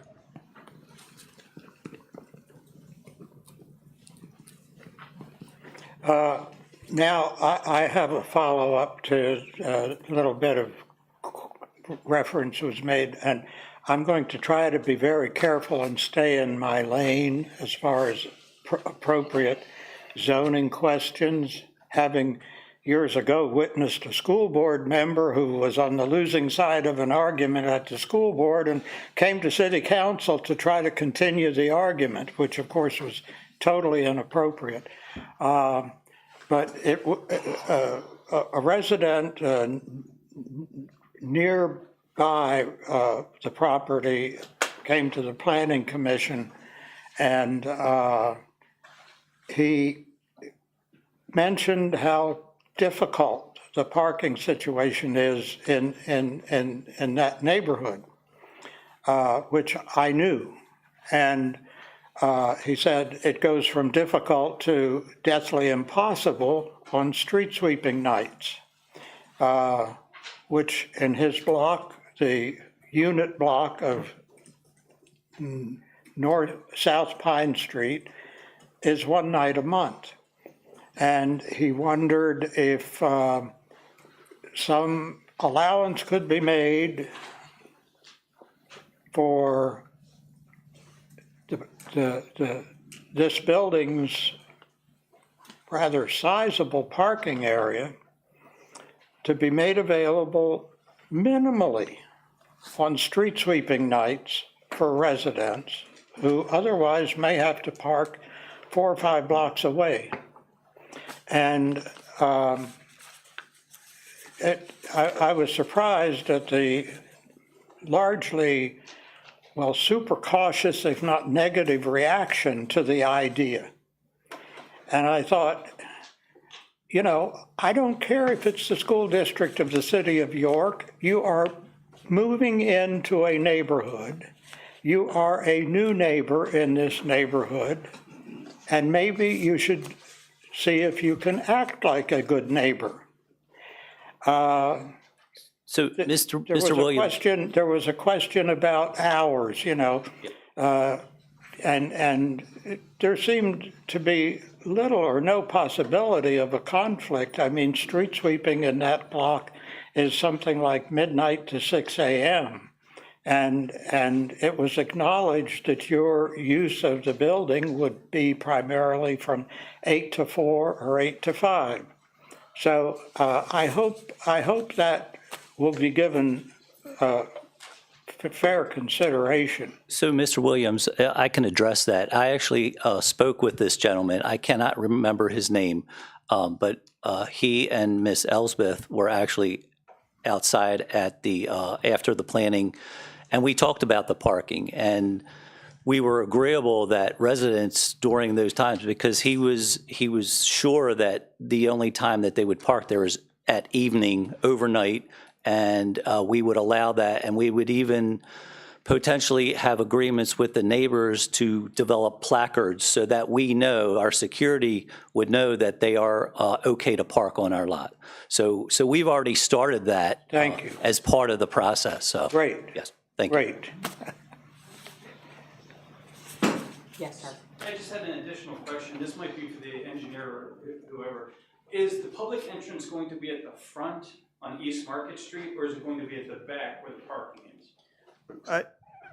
Really, it will be both. Okay, both. Yeah, it'll be both sides, correct. So, because, I mean, we want to provide an access from the rear because, you know, obviously just only having street parking along Market Street. So there will be an entry point at both. Okay.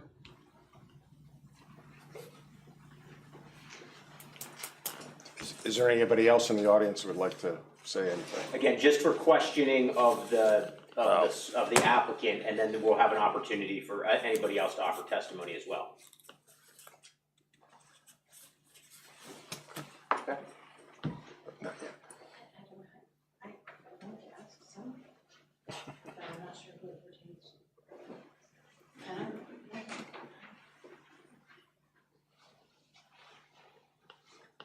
So I'm Tracy Holman. I live at 266 East Market Street, 3 houses down from the History Center. It's a fabulous building.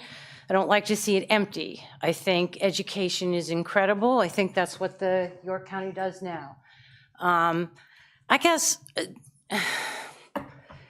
and I don't know that this is, I mean, I think this is hindsight, and I don't know that it applies to anything, but we're talking about 200 and some kids, and that's a very expensive building. And I don't know how, I guess I want to know how the school board weighs in on this. I mean, how, I don't know. I paid a lot of taxes come September for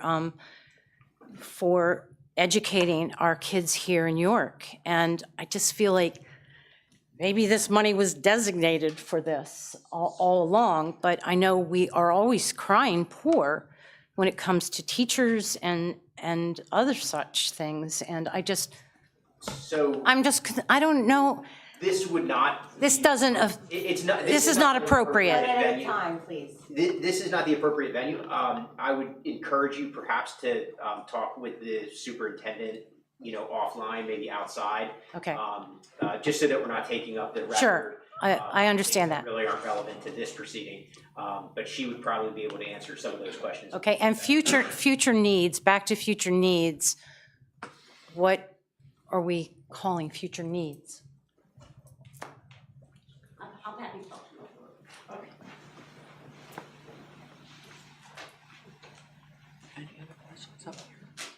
I actually have a question, but I want to fit, it's a question right at the end to talk about adding something into the special exception. And I can bring it up now, or since everybody should hear it first. And basically, should I go ahead? Okay, my suggestion is for the special exception is to put in a wording in there that says something about special exception for the York City School District to allow educational facility. This way, if they decide to sell it later, somebody, because we're gonna, if we call it an educational facility and you guys sell it to somebody, who else is gonna come in there and make it a school? And there's not the cafeteria, the traffic, all the other stuff that could possibly be there. Yeah, So I'm just throwing that out as a consideration. How does that work, Andy? We've talked about this. Again, I think the use runs with the land typically. You can put that in there. We've seen it work in the past. The thing I would note is that the way that they're describing this building and its inability to be used as sort of a traditional educational facility may obviate the need for that, but that's again up to Well, the reason I'm bringing it up is if there's nothing to say that Penn State York doesn't come in and make it classrooms for their continuing program. This would be a special exception for K through 12. Do I have that right, Monty? Mm-hmm. So there would be that limiting factor. But there could be, like, I'll just throw out, another organization comes in that's an educator and makes it a classroom setting, okay? And I feel like it should have something that's very direct that says it's owned by the school board and they are the ones that have the permission from the zoning board for an educational facility. Again, we've tried that in the past. Sometimes the owners have come back and actually complied with that. Again, I believe that it's going to run with the land, so I'm not sure how effective that would be. So are there any, fail safes for that happening, Monty, or otherwise? Is it, we're very specifically talking about a cyber school right now that doesn't have children in it every day in mass numbers. Is there any system that another educational facility would have to go through in order to be at this building? Or do we just talk about a cyber? I think the problem is that we're fitting a somewhat non-traditional educational facility into the existing definitions of educational facility that we have in our zone. Or in our zoning ordinance. We have to sort of work within that zoning ordinance. I think that they've properly identified this use as an educational facility grade K through 12. And again, I think we kind of have to work within that definition. Gotcha. Mr. Gettle, do you have anything you want to add to that? Well, I was just trying to look at the definition of a K-12. And I thought I remember. And I don't have it pulled up, I can try to find that. I remember talking about. Oh, I'm sorry, it includes. K-12 charter school and then like alternative education. Charter schools and alternative education Yeah. facilities, you're absolutely correct about that. So it does encompass all of those. But it is, as you pointed out, it is different than post 12th grade or equivalent. That's where it talks about colleges, universities. So that would be a separate use. But there's nothing to say that another organization couldn't come in and make it a charter school and just rip out the whole inside and put in classrooms and a cafeteria. And that's my, I guess, concern. That the school board decides this is not the facility they decided it was gonna be, that it's maybe better use for something else, and all of a sudden, and I'm not saying York City School Board does it, but they sell it to York Catholic or something that is outside their purview. My only response to that would be, the zoning ordinance allows that use by special exception. So the zoning ordinance does allow for school use. We're kind of doing something less than a traditional school, but I understand your point, but the ordinance allows that, and on top of that, I truly believe that this is a pre-existing non-conforming use because it existed in 1958 before the zoning ordinance was even in effect, before the municipal planning code went into effect in 1966, I believe. So I think actually the city's looking at a non-conformity where anything could come in under a special exception. Adult entertainment, all kinds of, basically any use, because it's pre-existing, could come in under a special exception. That's my. Well, I'm assuming the special exception is being given to the school board.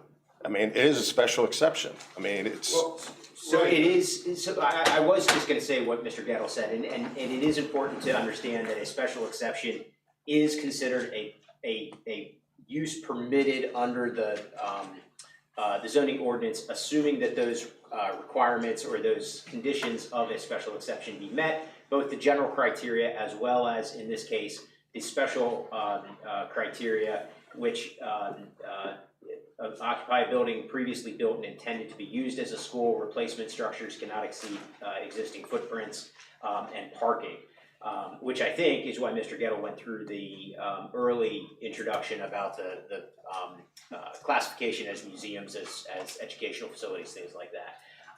So it is important to remember that a special exception has a lower threshold for approval than, for example, a variance.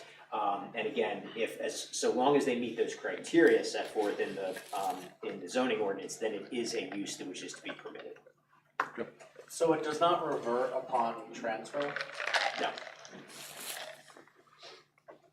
No, it can be abandoned. Okay, so if they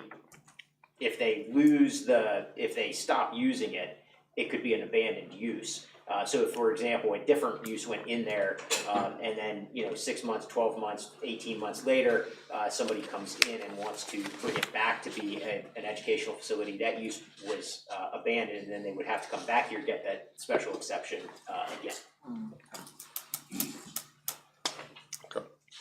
Would inclusion of the word non-traditional educational facility or? I don't think so, Mr. Williams, because the definition of educational facility encompasses non-traditional alternative educational facilities. There. Well, I guess it can, but there's no harm in spelling it out, is there? I think that you have to, the use as defined in the zoning ordinance is an educational facility grade K through 12 or equivalent, and that definition includes and encompasses an alternative educational facility. So I'm not sure that you can then, I don't think this board has the authority to alter those definitions or the approval to limit it to what they're doing. The use, which is permitted by special exception, is educational facility grades K through 12 or equivalent, and that definition includes charter schools, alternative educational facilities. Sorry, I brought it up.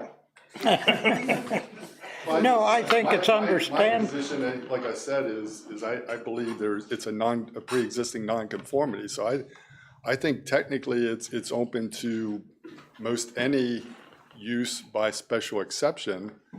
I mentioned adult entertainment, but halfway house, anything because of the current status. So I think what the school district is proposing is reasonable. It falls within the zoning ordinance. It brings it more in compliance with the zoning ordinance, whereas it's susceptible to many other uses that really wouldn't be aligned with the zoning ordinance.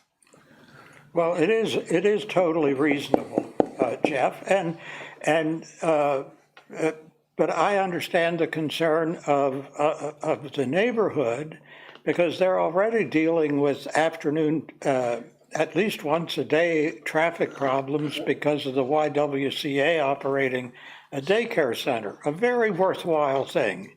I don't want to interrupt the board, but I believe that there's actually people from the neighborhood here who would like to talk, so perhaps we. Makes sense, yep. Continue on. Whoever would like to step up first. If you don't mind, Seth Springer, I've operated an office on that block for the last 7 years. I've been in front of this board before. I've walked around that block, I've walked my dog around that block. I've not seen that much traffic during the day. Just my own personal observations. We do have the YWCA down the street, and that does get busy. It gets very busy. That's why I asked about the public entrance in the front or in the back. I just this week almost got hit by a car crossing East Market right by Martin Memorial Library, which is right there. Then you've got First Presbyterian Church right there, historic church, a lot of people. You've got a number of offices, not just my office, other offices. Attorney Galloway is there. There's Gary has an auction house there. There's some traffic that comes from that. And then there's the residential traffic, which has been an issue. I think this was 6 months ago, witness an African-American woman who, I don't know if she was elderly, she was a little older in age. She got hit right there. She got hit by a car.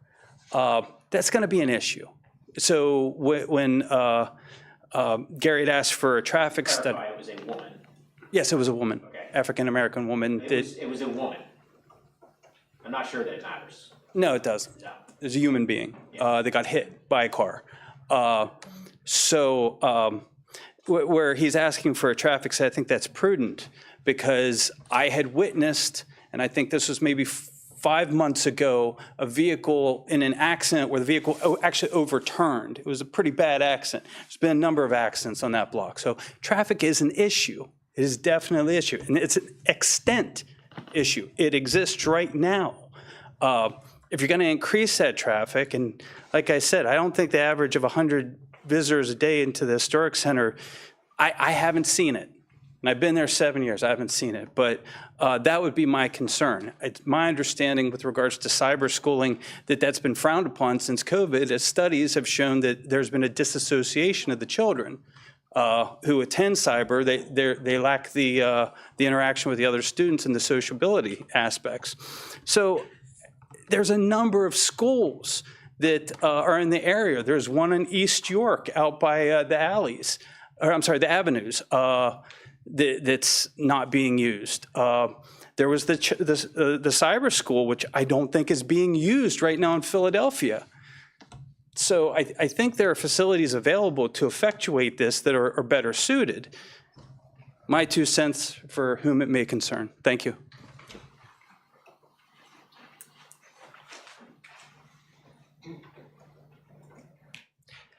Good evening. My name is Rand Fader. I'm from the law firm of Morris and Vetter, and I'm representing Klinger Family LLC and Keystone Auctions LLC.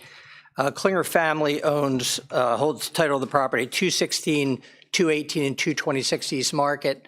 Those two entities are affiliated entities. Gary Klinger and Domenica Klinger are here, and they own those businesses. I'm going to address this in essentially three parts because that's the way I looked at the application. It looks like the applicant has three bases. This is going to be pretty much a purely legal argument. They've presented three bases for relief. One is that they meet the objective criteria for a special exception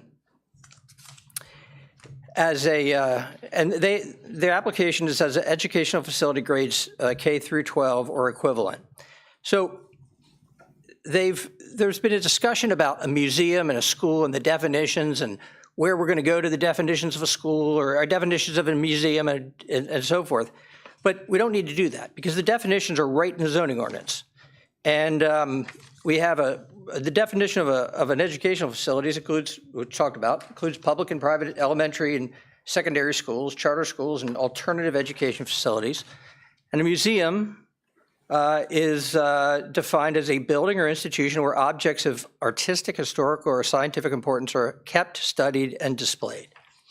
So there's been an attempt to, I think, conflate those two things, but they're separately defined terms in the zoning ordinance, and they mean different things. So, the idea that, well, a museum's a school, it's not.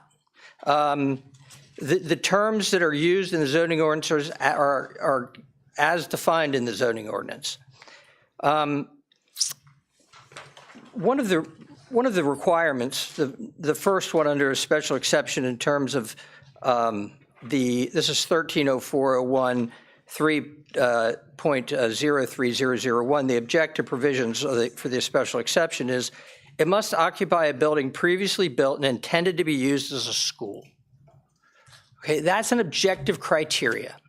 And there's been a lot of discussion about, well, this museum is sort of like a school and it provides education and things like that. That's not, it doesn't even matter what the museum, if the museum, to what extent it provides, and I'm sure it does, provides plenty of education to the citizens of York County. But the criteria is, must occupy a building previously built and intended to be used as a school. That's the objective. So it's not whether a museum was ostensibly an education facility akin to a school, or whether the building was previously built and intended to be used as a school. In this case, the original building was built in the 1920s as a car dealership. And in fact, I have a couple things, if I may, Mr. Harold. I put together an outline of kind of our legal arguments, but I also have a couple other items too. We'll just show those to Mr. Gary. Absolutely, I have a copy. And if I may approach? Please. Thank you. Imagine the parking problem if it was still going to be a car dealership. Different times. Thank you.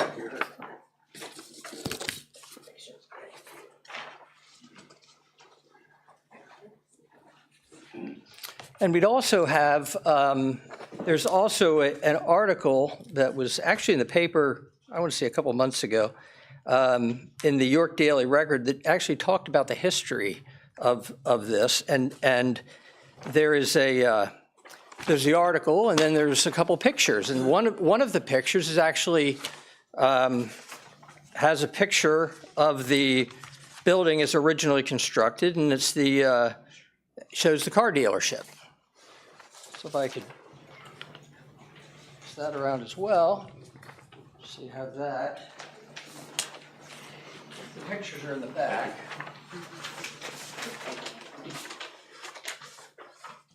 Thank you. There's two pictures in the back. There was one was a car dealership, and then there was a subsequent one. But the critical piece here is that zoning ordinance has a requirement that it was built and intended to be used as a school, not a museum or not anything else, and certainly not a car dealership. So this was built as a, so right out of the gate, I think that it certainly fails that objective criteria. So then there was two other bases for relief. One, as Mr. Gettle indicated, was a change of a non-conforming use to another non-conforming use. Well, in this case, the educational facilities that they've applied for is permitted by special exception. So you don't have a non-conforming use to another non-conforming use. And in fact, that is actually spelled out in the zoning ordinance. In 1306.02a says, uses established by special exception are considered permitted uses and as such are not to be viewed as, quote, non-conforming uses. So you don't get that argument of prior non-conforming use, a change to another non-conforming use. In this case, it would be to a conforming use if you could otherwise comply with the zoning ordinance. But they can't, because the building, again, was not built and intended to be used as a school. The third item has to do with the public school code, and there was, in the zoning ordinance, there was this, the assertion was the school code gives schools the authority to locate, determine, and even in some cases by condemnation or eminent domain, determine where to put the school. And they cite a case called Pemberton Appeal. And what I've spelled out in the attachment I gave you is that law, whatever it was on Pemberton Appeal, is not the current law, at least in the way that the Supreme Court and the Commonwealth Court are now viewing it. I think in that case, the court pretty much said that the school code was superior to the zoning ordinance, and the zoning ordinance didn't have to comply with the zoning ordinance. The Supreme Court now has made clear that that is not the case. The Commonwealth courts have now said in a number of cases that is not the case. So the idea that the school can dictate where it goes without having to comply with the zoning ordinances that's just not the case. So again, we've laid this out in more detail here, but that's essentially the summation of the argument. The three issues: did they comply with the objective criteria regarding the building? No. It can't be a non-conforming use to another non-conforming use, because now it's a conforming use by special exception, and the school code is no longer, or to the extent it did, it's clear now from the courts that the schools have to comply with the zoning ordinance. So that's all I have. I'm not going to get into all the other things because, again, I think this is purely a legal argument. I do have a letter here. This was submitted. I think this was maybe you've received this from the Austin law firm.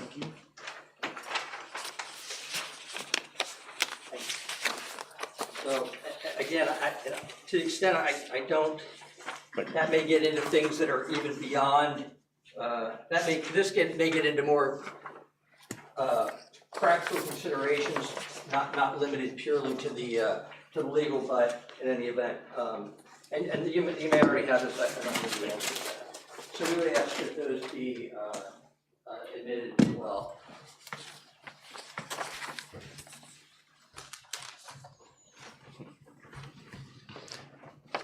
Does anybody have any questions for me?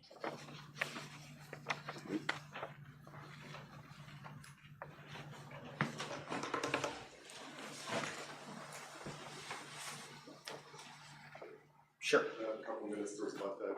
First of all, I would object to the Austin law firm letter being considered as evidence. She's not here to testify or to be able to be cross-examined about her assertions. With respect to Attorney Fader's arguments, with respect to the school issue, my response to that would be if the zoning ordinance was intended to define that as the educational facility that the K-12 definition, it would have used that language. It used the word school, and school isn't defined in the zoning ordinance. And I would say any ambiguity with respect to that issue would be in favor of the applicant at this point in time.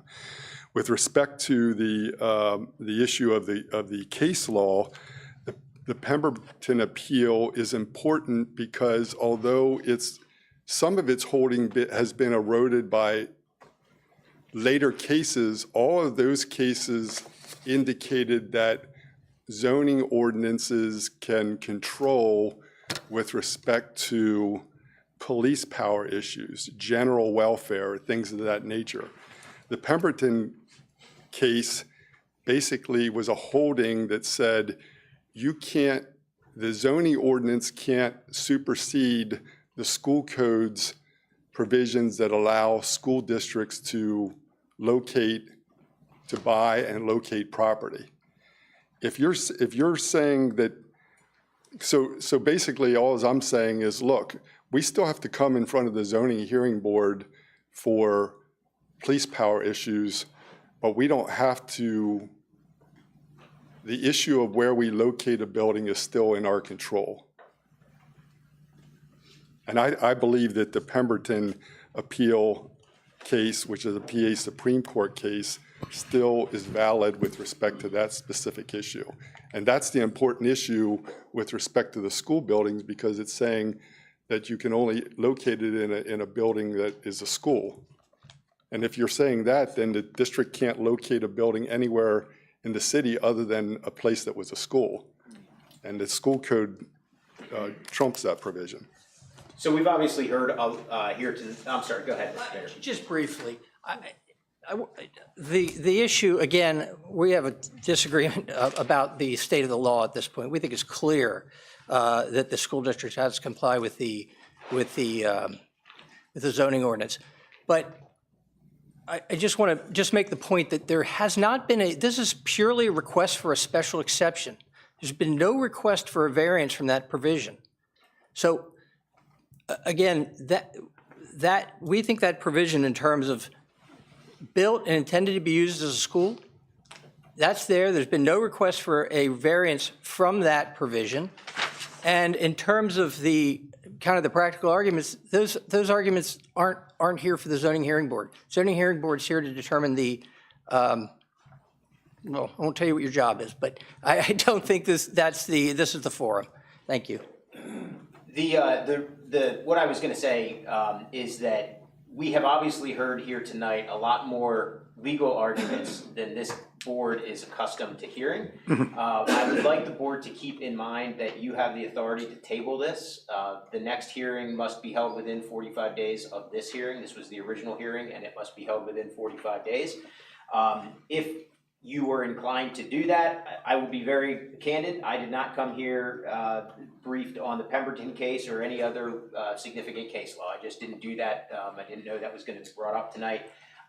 And so, frankly, I would not oppose the opportunity to do a little bit more legal research myself.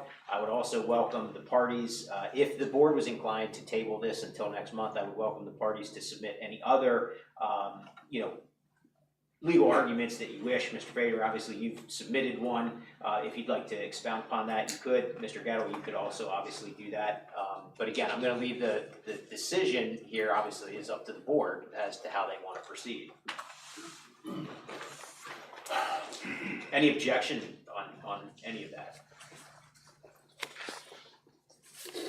I object to that. I think that puts undue burden on myself and my wife and my business, so. I'm sure that your And- attorney will clarify for you that that is a right that is. Right. is- Well, I'm just telling you asked, but I just wanted to, I thought we would come to a determination whether they would apply, whether it would pass or fail as it stands. And again, the board is well within its right to table this if it so chooses. It must bring the next hearing, or it must bring this back within 45 days. Andy, so if we decide to move forward with this, let's say it would be approved, the folks who are not in favor of this being approved would be able to appeal that, One of correct? these parties is not going to be happy. Right. If you were. Right. Regardless, whether you make the decision tonight or whether you make the decision next month. They have the ability to appeal that decision to the Court of Common Pleas. It's what's called a land use appeal. So basically, after a decision is made, I have 45 days to prepare what are called written findings of fact and conclusions of law. When approved by the board, those get sent out, and from that day, they then have 30 days to bring a land use appeal in the Court of Common Pleas. So yes, absolutely, the parties have the right to object or to appeal any decision of the board. Okay. I know what I would do. I know I'm not one for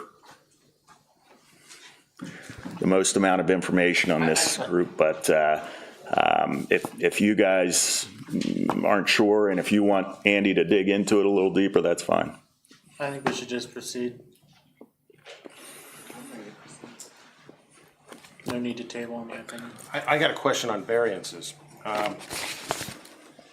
So the school board could request a variance on the statement that must occupy a building previously built intended to be used by the school. And within 45 days, have that variance added into this. Am I correct?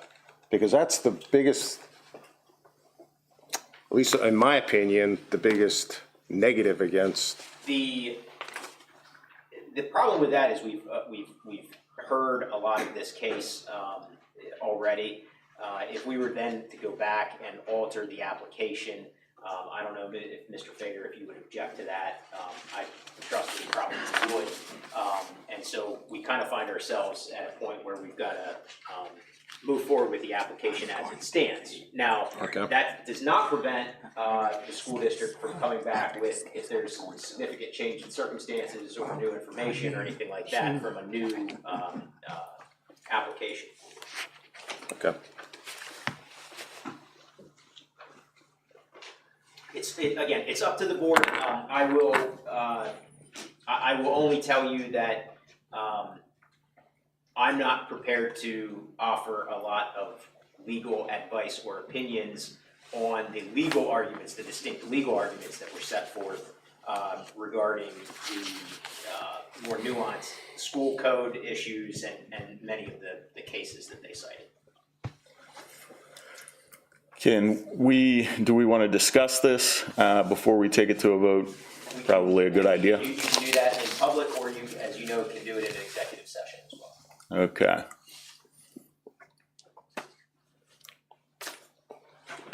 I move that we take it under advisement to make a decision at the next month's meeting.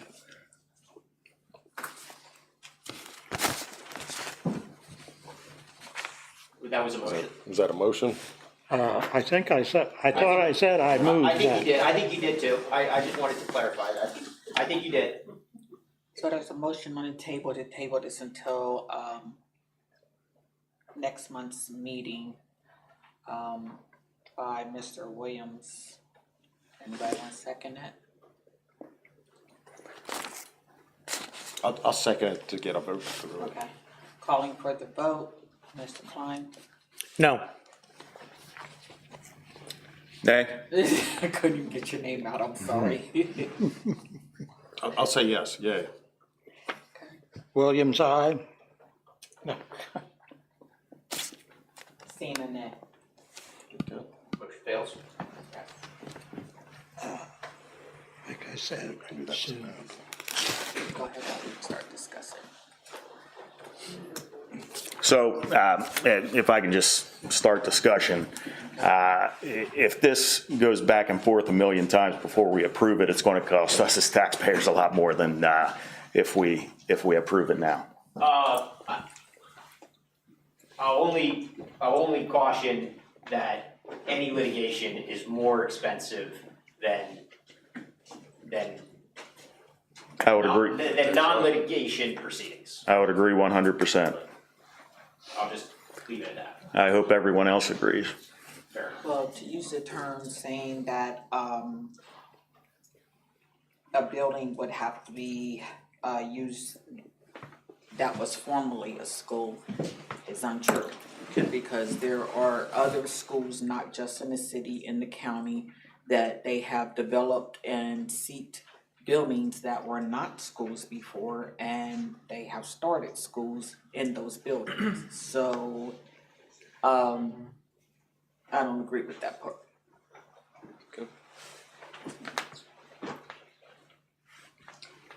The other side of that is there is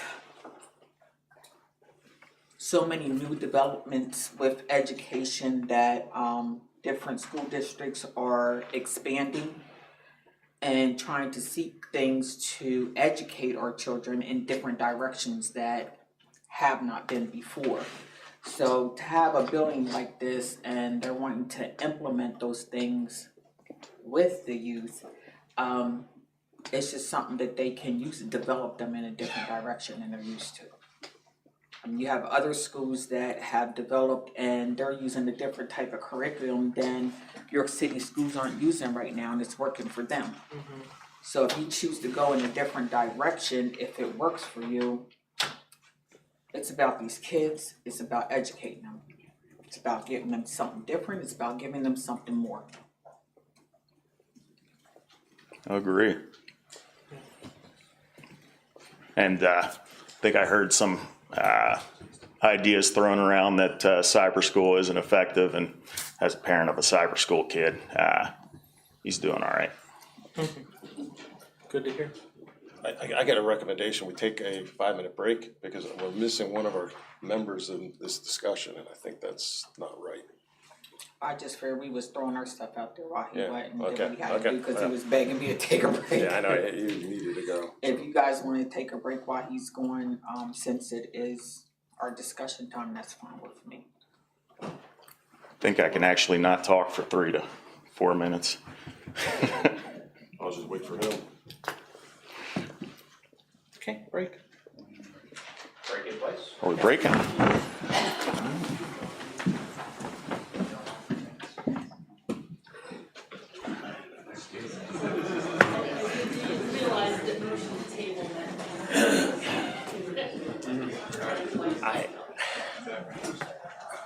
I basically feel that you should have a vote. I knew it was gonna go to 3-2, what he proposed, and I just threw it out to get it done. The thought though is, we vote on it, whichever way it goes, and then it's litigation out there is gonna have to decide which way it goes. So it's gonna go into another, and if Gary Klinger, who's a friend of mine, decides that he wants the lawyers to continue on with this fight, I'm not sure what his fight is for, because there's not that, I live there, there's not that much traffic as much as they complain. So, I like the idea of having it as an education building rather than some other crappy thing that they, making it apartments or something. We already just had the Baker building right next door into a bunch of apartments. So, that's what it'll be. Yeah, it absolutely will. So I'd rather say, let's go forward with the vote, get something, and then let the lawyers fight it out after this. Andy said either way. Yeah. The school district gonna appeal to. So we didn't decide yet? Well, I think No, we were kind of waiting for you. we're kind of waiting for you. I felt bad that you weren't here to. I'm sorry. Yeah, I know. That's okay. Well, no, we're taking, we're taking a break because we The needed to oldest take a break. prostate in Yeah, the room. I know. I hear you. Had it said. But here's the discussion is, we need to take a vote, and whichever way it goes, let them figure out if it is approved, the lawyers can figure out it. And frankly, I don't know if Gary Klinger is gonna have his lawyer continue on the fight. Yeah, I'm sorry, you what? Gary Klinger, the guy, the lawyer that's here, I'm not so sure he's gonna continue on being a lawyer for this fight, because I don't know if he really believes in it. Okay, so that's, my issue is, I'm friends with Gary, I didn't know this was a fight. So, anyway, I think that's the way we gotta go. I hear what they're saying, if they wanna make a legal fight for this thing, because it's not a school, it's not conforming, you know, this 1949 law, whatever, that's another thing outside our field. Yeah, it's out of us. Okay, we're not lawyers. So, okay, I agree with that. When he started with the cross-examine, well, then I we was can like, move oh, forward. wait a minute. Huh? I said, when they started with the cross-examine stuff, I was like, Yeah, whoa, wait a minute. This is our one opportunity to actually like be the people that lawyers are talking to, and then instead of telling them to shut up. All right, so move forward. Why don't you, since it's one liner, why don't you bring it up as a motion? It's one line. Since you're the chair, and it's kind of a controversy. Why would, I had two papers here and I was. No, it's just this. You move to approve the special exception to allow blah, So blah, it's blah. 13, okay. Yeah, it's just that. See, because I got two papers Yeah, and they're different. Yeah, one's old, one's new. Okay. So you should have the one that they gave us just tonight. And, because he was, yeah, it's a special exception, so this is the right one. Okay. And then you second it. You second it. What did I say? You second this motion, she's gonna bring it out, she's through. She's through? Yeah. Okay, all right. All right, I didn't know where everybody. I didn't know where. No. I brought 7-Up County. Yeah. I'm gonna like have to have a piece of that. Have you not had that? I agree with that. I'll hold it up. The only reason I did spot on. I don't think I've had that. Understood, yeah, no, that makes, yeah, I guess. I put your lemons on there. You might have been in. Okay, let's go back to work. We got one more case after this too. Holy, really? Yeah, there's one more, Yeah, we do. 14. Oh, yeah, right. It's this gentleman right here waiting. Sorry about that. All right. Will be in order.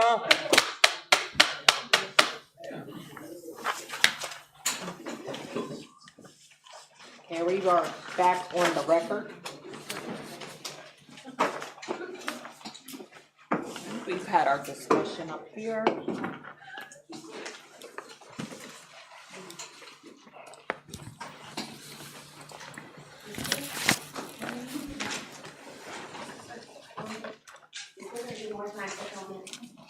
Is there any time for comment? I think we're done. We were done. I think we've made our decision at this point. Yeah, that's why we had our conversation up here. Can I add one thing, or is it done too late? Go nuts. Okay. Hi, Elspeth Bupp, 19 South Pine Street, speaking as a resident of the neighborhood. And my question is, so I love the History Center, I love the school district, education's great. My concern is the future use. And I was trying to understand what the solicitor was saying about putting a condition on this that it, the special exception, I recall that and. This board has done it in the past. Right. The board, I advise the board acts. Okay, so my only comment was, you know, if they go through with this, if in 5 years it's not working out and they choose to sell it to another school, I would love to, as a resident, be able to hear that new owner speak to their planned use, because maybe they wouldn't sell it to another school. And so I was just asking So for consideration that it be, this would be owned by a public entity, that being the school district of the city of York. And anybody would be free to go to any school district, public meeting and express those opinions in an open forum, open public comment forum. if they were going to sell it, they would, you're saying they would have a If you want the conversation? agenda, anybody could come and express their opinion via public comment. Okay, thank you.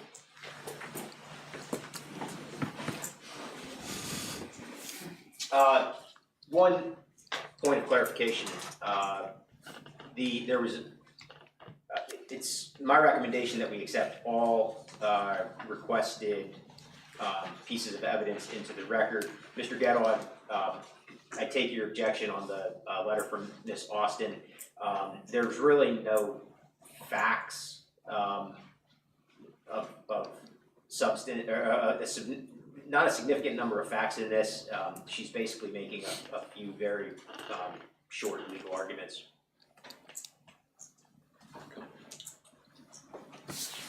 Do we need to vote on that or anything?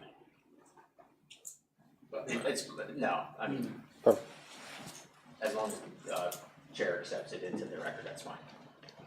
Yes. In the case of 13-2025-Z-SE, I move to approve of a special exception to allow educational facility grades K through 12 or equivalent use as defined in section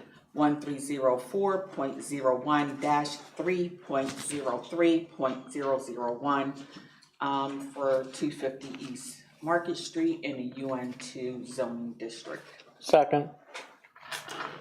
Okay. It was moved for approval by Jenkins and second by Klein. And we are moving for the vote. Klein, Aye. Mr. Nugent, Aye. Mr. Holman, Aye. Mr. Williams. Aye. Ms. Jenkins is aye. Good to see you.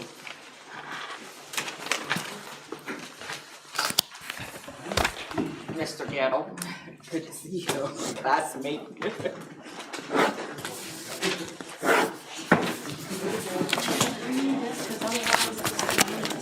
We do. We have another one. Is that what she said? Oh. We have one more case. 14. We're gonna try to be, yes, you can use them as a fan. Oh, there's more of these? We got like lots of them. Yeah, you don't need to use, look at that one that we submitted.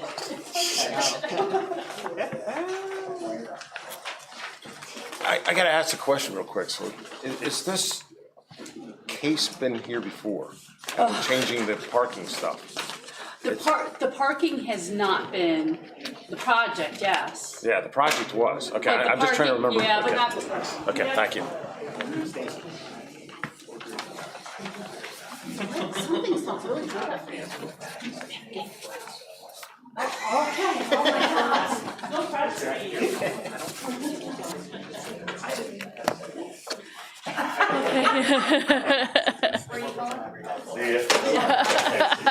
You at least, yeah, you learned more. All right. The case, next and final case, is case number 14-2025-Z-V. The applicant is York Realty Partners LLC of 100 East Market Street. The owner of the subject property is the RDA of York City. Subject property is located at 500 West College Avenue, which address is located in the EC Employment Center zoning district of the city of York. Applicant seeks a variance to reduce the required number of off-street parking spaces.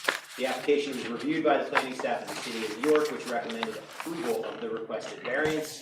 The case was heard by the City of York Planning Commission on April 14th, 2025. By way of unanimous vote, the Planning Commission recommended approval of the requested variance. The record before the board this evening consists of the application itself and various site plans for the subject property. Good evening, Stacy McNeil here on behalf of the applicant, York Realty Partners. Before we start with a presentation this evening, and I do have here our development team, you may recall Angelo Manafo on behalf of York Realty Partners, Joe Stein from Warehouses, our civil, and you haven't met Jason Wheeler before. He's with TPD, and he's our parking expert who's going to talk tonight. Joe isn't necessarily planning to testify, but he's just here in case the board has questions that he's the best person to answer. I want to bring you up to date on this project. You'll recall this is the Dentsply site. You've seen this project in front of you twice before. The first time was last June when we were talking about phase one, what we're calling phase one, the lofts, which is the mixed-use redevelopment of the existing buildings on site. Then we saw you towards the end of last year with what we're calling phase two, which is the new build townhome portion of the project.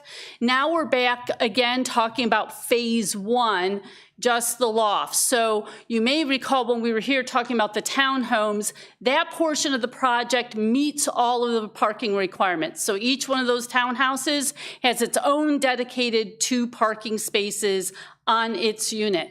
We always knew, even last June, that with the lofts, because this is a mixed-use development, that we were going to have shared commercial residential parking on the site. And your zoning ordinance actually does allow some flexibility for shared commercial residential parking. And we had TPD do what's called a time of day parking study last summer to look at what that would look like for this mixed use development to make sure that we would have enough parking on site. Since that time, this project's moved forward, preliminary plan's been submitted, and actually the preliminary plan has been in front of the Planning Commission for an initial review, I think back in February maybe. At that point, the city engineer looked at the traffic study that was, the parking study rather, that was done last summer. He had a few questions on it, had some things that he wanted to have tweaked on it, and really felt it would be best if we came into the zoning hearing board and really kind of got your rubber stamp on the shared parking study. So that's what we're doing. We're in here to get your kind of walk through what we're doing with the shared parking study and hopefully get your approval on that. If we get your approval, then we're all teed up and ready to move the lofts project forward for plan approval. So that's our next step on that project. But this is this really is just for that phase one redevelopment of the existing buildings. So I'll have Angelo come over here, and we submitted with the application kind of just a copy of the preliminary plan, but I gave you for ease of use applicant's exhibit 1, which is really just the site plan, which again has highlighted kind of in orange the buildings that we're talking about with this phase 1 project. And Angelo, can you just kind of refresh the board's recollection about what is included in this phase 1 project? Sure. Angelo Manafo here. Yeah, the phase 1 project includes 4 residential buildings that will be a total of 179 units. Those will be under construction in kind of 2 sub-phases. We won't be doing all 179 all at once. We'll probably do 97 units on the west side of Grantley at first, and then as we deliver those and work on leasing those up, we'll move to the east and work on what we have labeled as Building 3 and 3A, which will be another 82 units. And with that portion where we're working on the most historic buildings, 3 and 3A, we will also focus our efforts on redoing the core and shell of buildings 4, 6, and 7, which is 28,000 square feet of future ancillary commercial space, partially in support of the residential and then the surrounding community. Right now, those are truly just shell buildings. We're going to try to make them as adaptable as possible to different businesses that may come forward and want to use that space. We don't have any particular pre-leasing done and don't anticipate having so for quite some time until really work has begun both on the residential and then some of the facades are being redone on those commercial buildings, because it is a little hard to visualize how they could be reused in terms of putting back windows and entrances and things like that. we kind of forecast that it might be a mix of a small retail sales, shop or two. It could be some tradesman space, contractors or woodworkers or people making products and potentially selling or displaying them. Potentially a small coffee shop or cafe, a bike shop could be an example, given the creek project that will be coming through there. We could look to do a fitness use. We're getting a lot of, on our other projects, interest in small businesses to do fitness classes. So that's kind of a mix of some of the uses we envision for that center part of the site. And then the last large building, one of the largest on the site, we have planned for a mini self-storage facility, which would be a pretty passive use given the building and our restrictions with historic and it not having windows. So the multifamily that's on site, can you give us the breakdown and how many of that 179 units are one bedroom and how many are two bedrooms?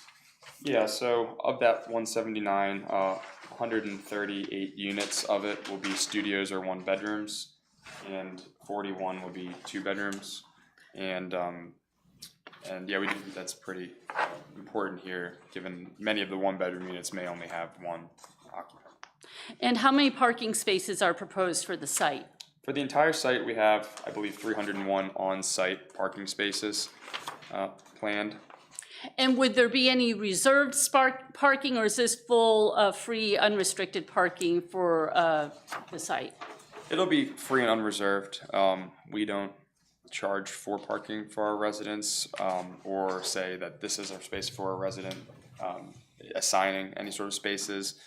Similarly, when it comes to both the mix of commercial and residential, we don't want to have to police whether or not a patron of a, say, coffee shop is parking in a space that, in the evening a resident coming home from work would be using. So it's free, and all those spaces will be free and unreserved. And do you generally recall the site plan that was presented to the board last summer for this project? Yes. And is this substantially similar to the plan that was presented at that time? Yes, I believe it's pretty identical. Okay. Yeah. And based on your experience, do you feel confident that the amount of parking that you're providing for this mixture of uses and mixture of one bedrooms and two bedrooms is going to be sufficient for this development? Yes, we do. I mean, we have certainly every incentive to make sure that the units are marketable and that there's ample parking for residents who are looking to lease there. And similarly goes for that commercial space component. We know that if businesses are worried that all the parking would be eaten up by the residential, we'd have trouble getting them to sign leases. So just kind of in our own experience at other complexes that have shared parking, have, majority residential, a portion of commercial. In fact, this might be more parking spaces provided than some of our others, even such sites that have had heavier uses like a full restaurant, which at this point seems less likely, but still possible in some capacity. Just given the counter-cyclical nature of, residents' majority usages are overnight, and most of these commercial uses would likely be more, midday. So, the city zoning ordinance typically requires 1.5 parking spaces per dwelling unit for multifamily dwellings, regardless of the number of bedrooms. Right. Based on your experience for an urban development like this, do you think that that is more parking that you would need, particularly given that these are primarily one-bedroom units? We do, yeah. We typically shoot for one space per unit. I think that's usually a good barometer and a good balance, especially in an urban area with a street grid. And there will be some residents who may not have a car. But given the more limited amount of two bedrooms being only about 23% of the project, we think that providing closer to 1.5 spaces per unit, which is how we redid our parking analysis, is going to be more than enough. So you think that you don't need 1.5, but you understand from staff there maybe was some concern with going less than that number, so you increased in the parking analysis to 1.5 exactly. To address that concern from staff. That's right. Yeah, initially when we engaged the traffic consultant, and they kind of followed the national guides for parking spaces per unit. It was a lower number, more in line with the 1 space per unit or even less. We then said, let's try running these analyses with a full space and a half per unit. And as you'll get a little more information from Jason later, it's still passed and had ample even with that higher barometer. Now, the other use I really want to talk to you about just briefly is the mini storage on site. Under the city zoning ordinance, this mini storage would require 60 parking spaces. In your experience, talk to me a little bit about mini storage and what type of parking mini storage really requires. Yeah, that was the one thing that from the very onset really jumped out to us as just maybe an outdated element of the zoning code or how it was maybe being classified. But this would be an extra space storage, or I'm sorry, a storage mart, which is kind of like an extra space or a public storage, or Cube Smart. They're all kind of the same type of offering where generally there's one employee that actually will work at the facility full time, and there's generally no more than a couple customers at a time between either engaging in signing up for a new unit or checking on their stuff or dropping off stuff. It's a very lightly intensive use. So the fact that somehow the calculation I think was a space per 10 storage units. These are only 10 by 10 units or so on average that someone might visit once every couple months, if that. So it's kind of generally it's a surplus storage space that you're only there really when you're putting your stuff there and removing it. So I think we'll see in the parking evaluation that you're allocating 9 parking spaces in the event. There's not actually going to be 9 spaces allocated, but in the study, 9 spaces allocated for this use. Attributed to it, yeah. Yeah, attributed to the use, thank you. Yeah. Do you think that's more than adequate for this? We do, yeah. And we asked our management company that we hired for this to manage this location for us what they normally do, and they said it was usually in the range of 5 to 10 spaces on site. Okay. And that doesn't even include the loading areas. We have, I believe it's a 60 or 80, I think it's a 60 or so foot ramp that will be 3 cars wide, so multiple cars could even stack and queue there, as well as there's an up ramp and a down ramp and a loading dock. So none of those areas where customers in practicality would be pulling up to actually use the facility are even counted in that number. Yeah. And again, Jason's going to talk in real detail here about the parking calculations, so I will go through that here in a minute. Tell me, from your perspective, how providing too much parking on site creates an unnecessary hardship. Yeah, that is one of the main reasons we're here before you, is that we don't want to have a sea of unused parking. We feel that would certainly not be a highest and best use for the neighborhood or for the city as a whole. And that's kind of how the complex is sitting right now, is you have these seas of unused, paved asphalt areas.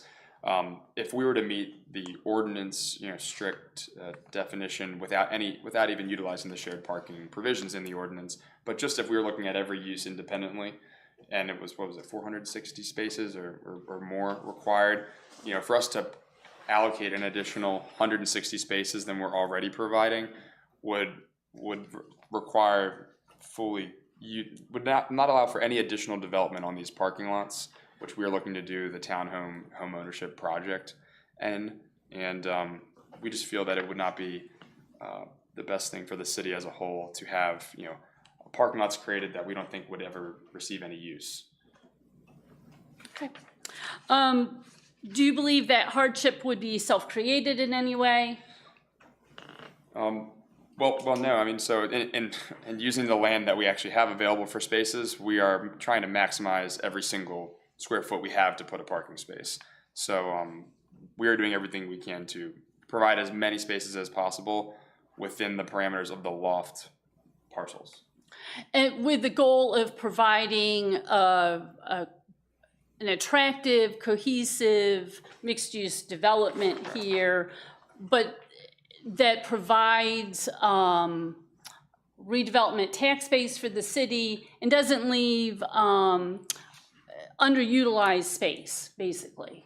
Yeah, and working with the RDA and Blanda, that's always been a real priority of theirs to see that happen. They're in the business of trying to take vacant, unused space and put it back into, productive use. And so, no one ever really wanted to see space that would not be, it would render that space unusable for us. If this variance is granted, do you think it'll have a negative impact on the community? No. And do you believe this is the minimum variance that will offer relief? Yes. Okay. If the board has any questions for Angelo, you can ask them now, and of course, Mr. Wheeler is going to speak to the parking evaluation. Mr. Angelo, can you spell your last name? Yes, it's Manafo, and that's M as in Mary, U, N as in Nancy, A, F as in Frank, O. Thank you. I just have one quick question. On the picture, these two spots here, these are the areas you're talking about, would just be an empty parking lot. So, and this is potential use for something else in the future. Yeah, they will be basically curbed off, carved out, and fenced off, and within a short period of time, we hope for that phase 2 plan. We really just have to go through our NPDS stormwater permitting process. That land development plan is lagging behind by, I guess Joe can speak to it better, by maybe 3 to 6 months of the lofts plan. Our intent is not to leave that land empty and not use it. We would hope to be having it developed in short order for that townhome community. Okay, thanks. What about the other space? Do you have an idea for that? So the western parking lot beneath buildings 1 and 2, as well as the eastern parking lot, will be fully maxed out. Oh, they're all townhouses. They are, yeah. Yes, 26 on the left-hand side and 30, I forgot 36 on there. Yeah. Thanks. Jason? All right. Can you just give your name and introduce yourself to the board, please? Jason Wheeler with Traffic Planning and Design. Our address is 4000 Cums Mill Road, Harrisburg, Pennsylvania. Okay, and did you have an opportunity to prepare this applicant's Exhibit 2, which is a parking demand evaluation for this project? I did. And can you just very generally describe for the board how you go about preparing a parking demand evaluation? Yeah, typically the method we use is to use the ITE parking generation manual.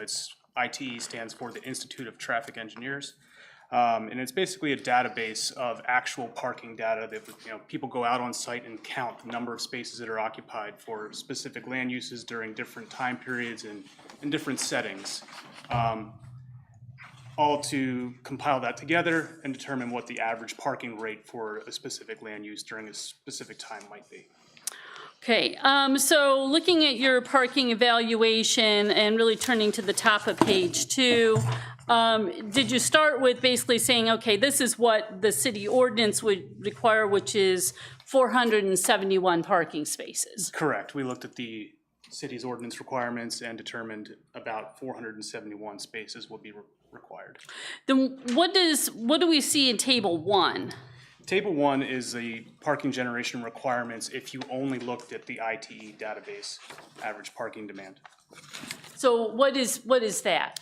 So on average for a typical weekday, Monday through Friday, the total parking demand would be 278 spaces required.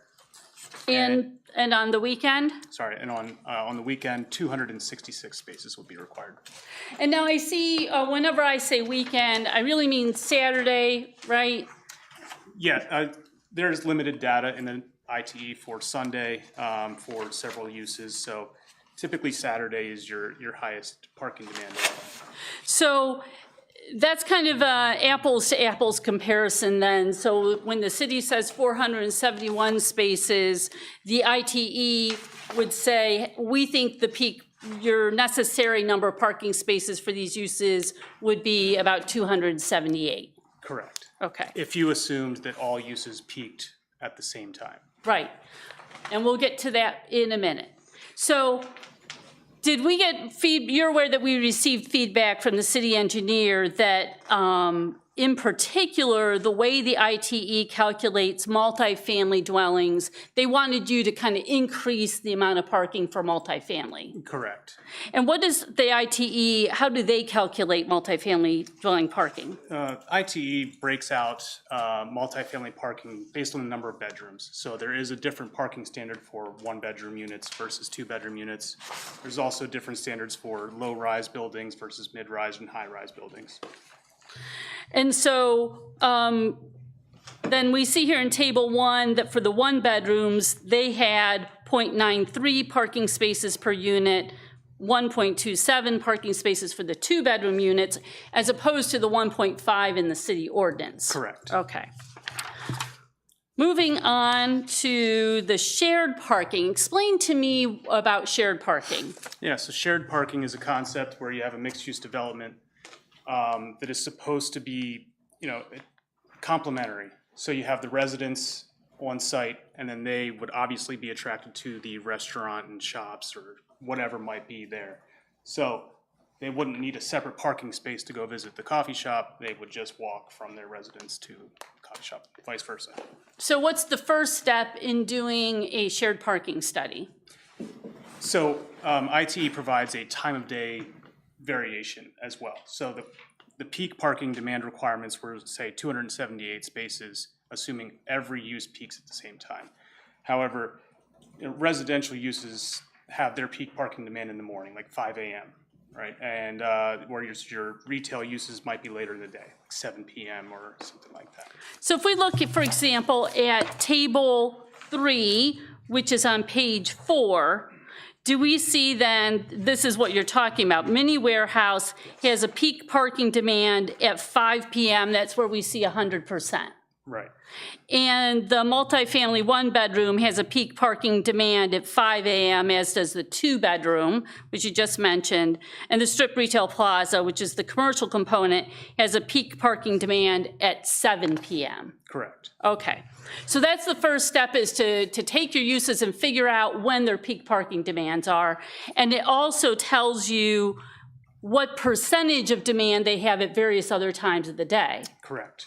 Okay, and then what do you do with that information? We apply the peak parking demand numbers for each individual use and factor in the time of day variation for each one. Okay, so that would be table 4. Now, in table 4 here, though, instead of using, if I'm correct, instead of using the numbers from the ITE for multifamily, you use the 1.5 per unit from the city ordinance. Correct. As suggested, we kind of ignored ITE's suggestions for the multifamily and went ahead with the city's ordinance requirements of 1.5.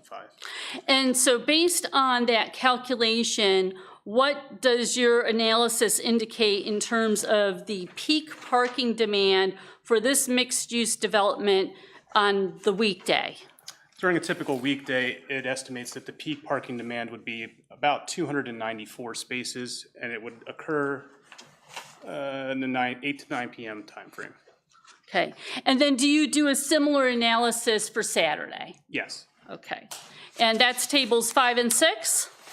Correct. And what did that analysis show? That analysis showed that the peak would be 269 spaces, and that demand would occur at 5 a.m., essentially being the multifamily residences. Okay.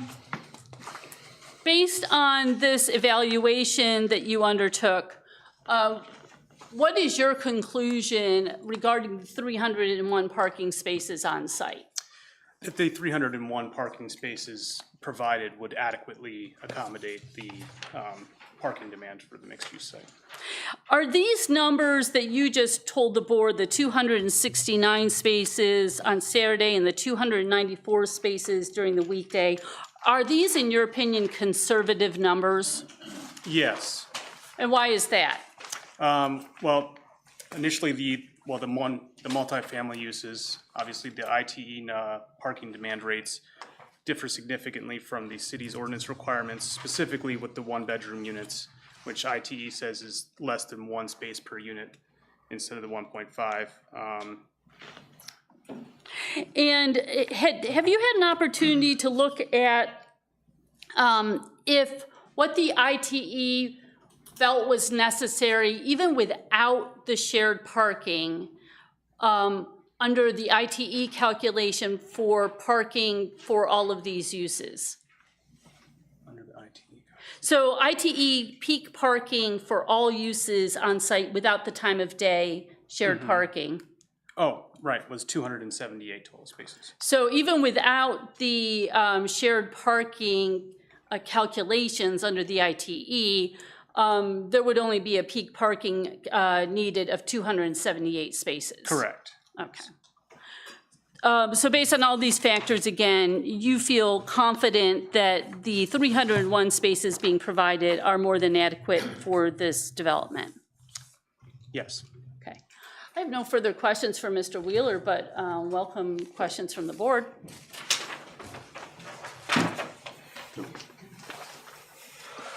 I don't have any parking questions. I have a question about, is this a, talk to me about the fencing situation. Fencing. Oh, that's Joe. See, good thing you're here, Joe. Been waiting for prime time, right? I sat here this long, I might as well get up and say something. Joe Stein, Stein with Warehouse, Warehaus. I'm the project manager for this plan. The fencing, so there's some existing fencing out there. More fencing will be added or replaced. Some of the chain link fencing to match some of the like the wrought iron style fencing around the property. It is intended to provide some secure areas. There will be some access gates off of certain roadways. So we are creating some fenced in areas or access control areas, but they will be available.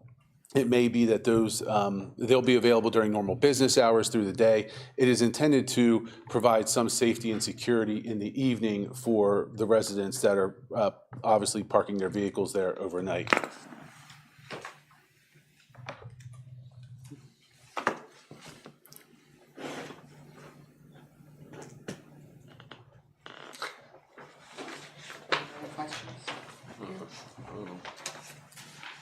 Mr. Williams?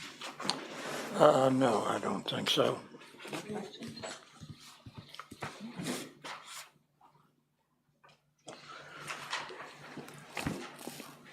Is there anyone here who's here specifically for this case? Okay.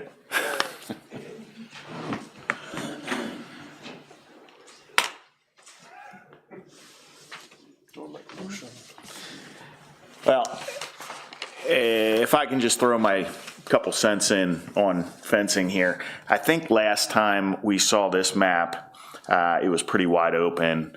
I think I talked to Anu Banks and I was like, man, I voted this through because like right now I drive past there all the time and you know, it's all fenced in, it's all gated, it's all just sort of, it's not beautiful.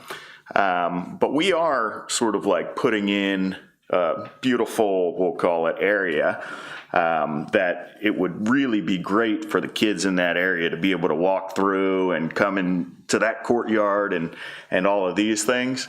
And it almost feels like we're trying to block off the community from, you know, this little piece here. Go ahead, Joe. Sure. So the courtyard is an amenity for the residents, right? So Martin Luther King Park is right nearby.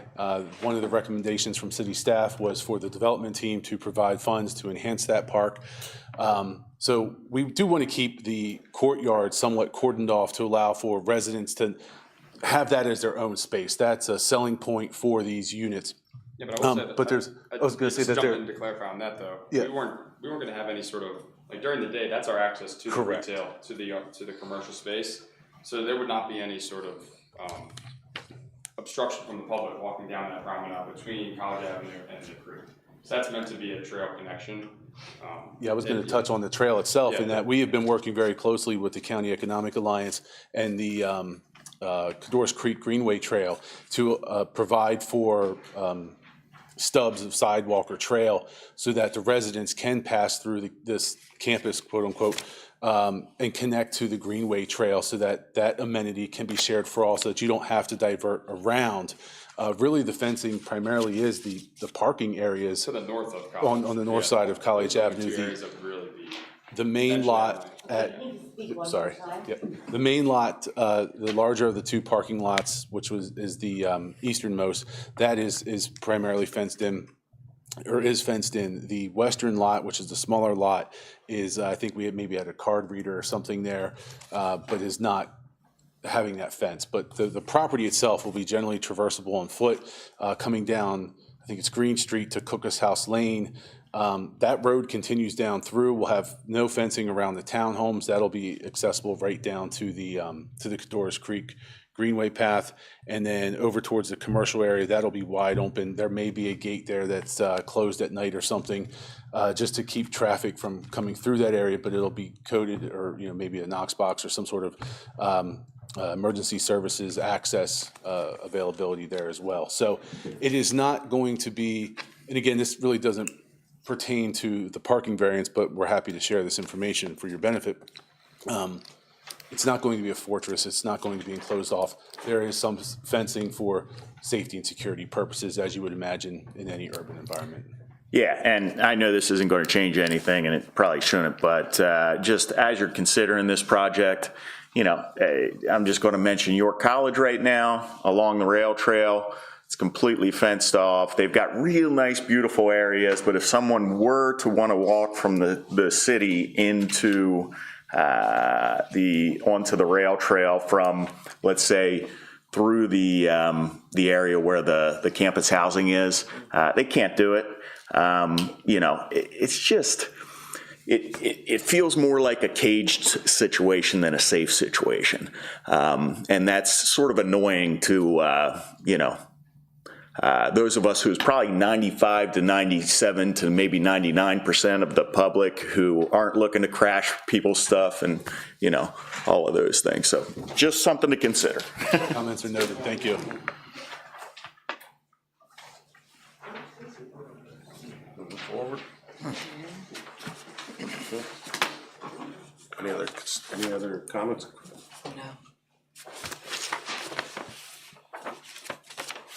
Okay. In case number 14-2025-Z-Victor, for the property at 550 West College Avenue, I move to approve the variance for off-street parking requirements to reduce to 301 as defined in section 1309.03 Delta at 550 West College Avenue in the EZ zoning district. Second. Has been moved to be approved by Mr. Holman and second by Mr. Williams. Calling for the vote, Mr. Klein. Aye. Mr. Nugent. Aye. Mr. Holman. Aye. Mr. Williams. Williams, aye. Jenkins, aye. Thanks for patience. Appreciate it. We are adjourned. Great.